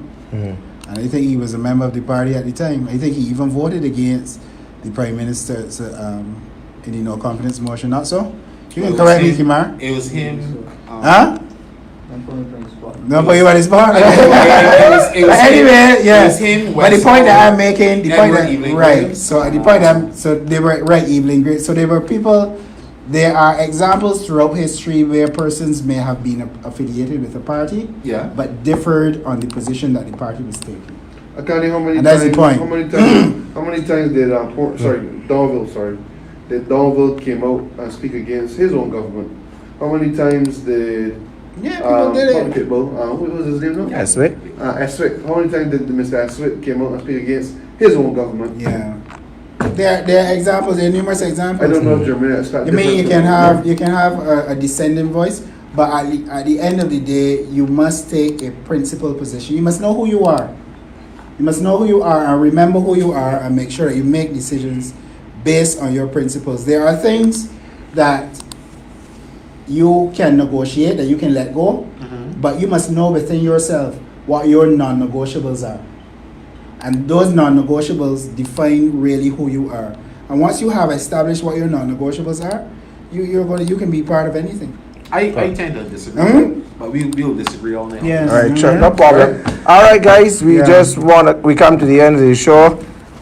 So we just want to thank everyone who kept the show going tonight. I want to thank Wayne and all those, Alicia and all those that kept the show going. Now, we want to ask you before we leave to like the show so that you can follow, so that you know when we come live. Now, please note that we do come live every Tuesday and not Wednesday. We just did it because of Akanni and government. Akanni, sorry, one thing before you go. We had the parliament yesterday where they talk about appointing of the I think it would be remiss of us not to allow you to say something as it relates to the appointment of over 3,000 government workers. How you feel about that? We are satisfied with what the government has done. There are far too many public servants that have been languishing in the darkness for too long because they have not received an appointment. And as you may know, once you do not have an appointment, it makes it much more difficult for you Get to loan, approach any mortgage, financial yeah. institutions. And then you simply cannot plan your life. I will give you one story before I go, and this is a true story, and I only tell true stories, but this one is true. There was a lady, a clerical officer, who I saw on the road walking, and I said to her, I stopped my vehicle and I asked her if she wanted a ride to work. She got in the front seat, and she said to me at the time, Akanni, I know you don't want to talk shop, but when am I going to get my appointment? You know how people approach you, when am I going to get my appointment? And very hotty and that kind of thing. You know what I'm saying? But you know, we are trained, we approach the government at the level of the social partnership. She said to me that I am 35 years old. I do not have any kids. I live with my boyfriend, and I cannot plan my life simply because I do not have an appointment. So she was saying to me that she didn't have that security of tenure to be able to make a decision with her partner to start a family. That's also, it is a very serious thing, and people don't understand how significant to be. You need to have a level of surety so that you can plan. And that is what appointments do. Appointments give you that level of surety so that you can plan your life. These appointments will give a number of public servants that ability to do what they couldn't have for the last 15, 10, 12 But after that, I met a lady who went for her mortgage when she got appointed, but she got appointed in her 40s.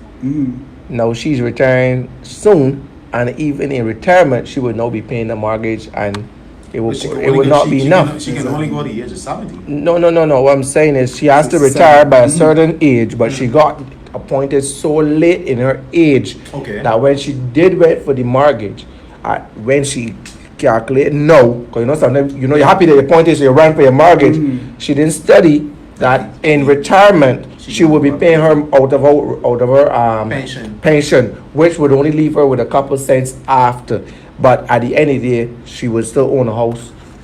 But that's just to show the effect of it, and stuff like that. You know what you have just raised? I would like to see the National Union. I don't know if you have it in Akanni, but I would like to see the National Union of Public Workers approach the government and put a proposal to the government that you can establish a fund where public workers can access monies from the government of Barbados. Just like how if you get $50,000 to buy a car, you should be able to get money to buy a piece of land, or even or more money to buy a house, as long as you're appointed.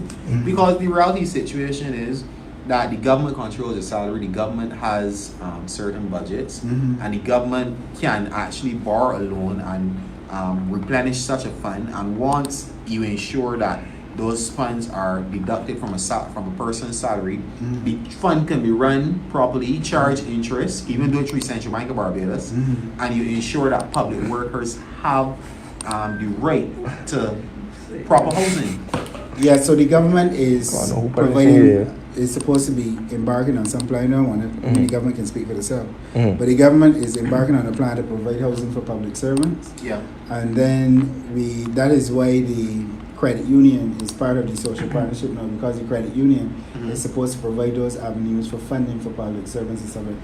But I agree with you, if there's any additional avenue that can be created that would make it easier for public servants to access money, then I don't see any problem with creating. You guys can hire me as well to bring you on into technological era. Yeah, That's what my company does. But we want to thank everybody again. Sorry, before I was interrupted. We do come to you every Tuesday, but because of Akanni being in Parliament yesterday, for that moment where the public servants were being appointed, we really thought that it would be good that he would have been there and not take away from him being to the show tonight. And thank God for the technology era. We could switch up dates and stuff like that. And because there's some persons asking us if they could come on a special day. But we ask you that before you leave, that you like the page. Just as a disclaimer, we are not the Democratic Labour Party TV. We are a Not social, BLP TV. not BLP TV or any party TV. But while we do support different parties, or while we are off different parties, we still stand firm that we'll be on the show. We try to balance, but we will defend where we have to defend and slash where we have to lash. I have persons making that comment. We did put a statement on the page that we are not of a particular party. Each of us represent, and Kimar now of the highest order on the table because he's now the General Secretary of the Democratic Labour Party. And while he may take some shots because we are getting closer to the election or in election mode, as any politician would, we still maintain the fact that we are here. We are here to carry our views, talk, and we're not tweeted or edited. We just talk freely about issues and situations, just like people will come on and give their views. We give ours the same way. But at the end of the day, it doesn't take away because we belong to party who we are. We are individuals who have opinion, regardless of party affiliation, brand, color, size, or race, or whatever you want to call it. We still have a voice to give, and we use this platform to give it. And I sure know each of you use it as well to say what you have to say and do what you have to say. But we were happy to have Akanni on the show tonight so we can discuss. I saw one time we went over 100 views. We thank everybody. I must say that our engagement have been over 30 something, almost 40,000 views. People reach this show in a month. We only have 4 shows a month, but we have reached over 40,000, more than 5,000 plus engagement. We are always in the green. People are liking the page. People are liking the show. Akanni, you're at 9,000 reach already for the night. So we want to thank you guys for making this possible. Thank you for coming. Let's hope that this is not the last time that we have the union represented here. And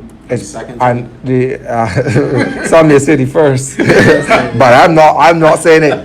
But we want to thank each of you for viewing tonight, right? And wherever you can support. Now, please know we are in a political, we call it season right here, just because of this by-election. So we will be tapping into some elections. We will be seeing where we could go live as well, begging people to let us go live at certain shows and talk. And we want to hear from you. We've been getting a number of requests for people to come on the show. We did promise a rebuttal to the LGBT from the church, so that will be coming next week, hopefully. Somebody asked if Tony Moore next week. We will ask her, and if she comes, that will be good. Oh, good Lord, that would be good. But we will ask her. We will only think. All we could do is ask guests. We don't choose our guests because they're BD or E. We ask people, and who comes, we try to bring the people to you that say yes, like Mr. McDowall here. We bring the people that say yes to you. So don't think because you see more people of a certain party or of a certain thing that just because. No, we bring people that say yes, right? And recently we brought a lot of LGBT. We brought the lawyers. So we brought the union. We brought what? What? You said that they should be bring a lot like LGBT. No, not a lot. Sorry. Don't name them, man. But yeah. But again, I want to thank you. I'm your host, Kimar Safri. We have Kimar Stewart. We have Jeremy Bedford. Am I right? Damani Small, and then we have our guest here, Akanni McDowall. Akanni McDowall for the UPW. Please like the page before you leave. Thank you very much for watching. I want to tell everybody stay safe. We are in a hurricane season. Stay safe. We got a system coming And we have a tomorrow, system coming, so be careful. I'm a DO chairperson, so district emergency organization. So I just imploring that you be safe. Thank you, Alicia, for the good show. Thank you guys for watching. Stay safe. Join a DO so that you can help people in your neighborhood. God bless everyone. Good night. Akanni, again, thank you for coming on the show.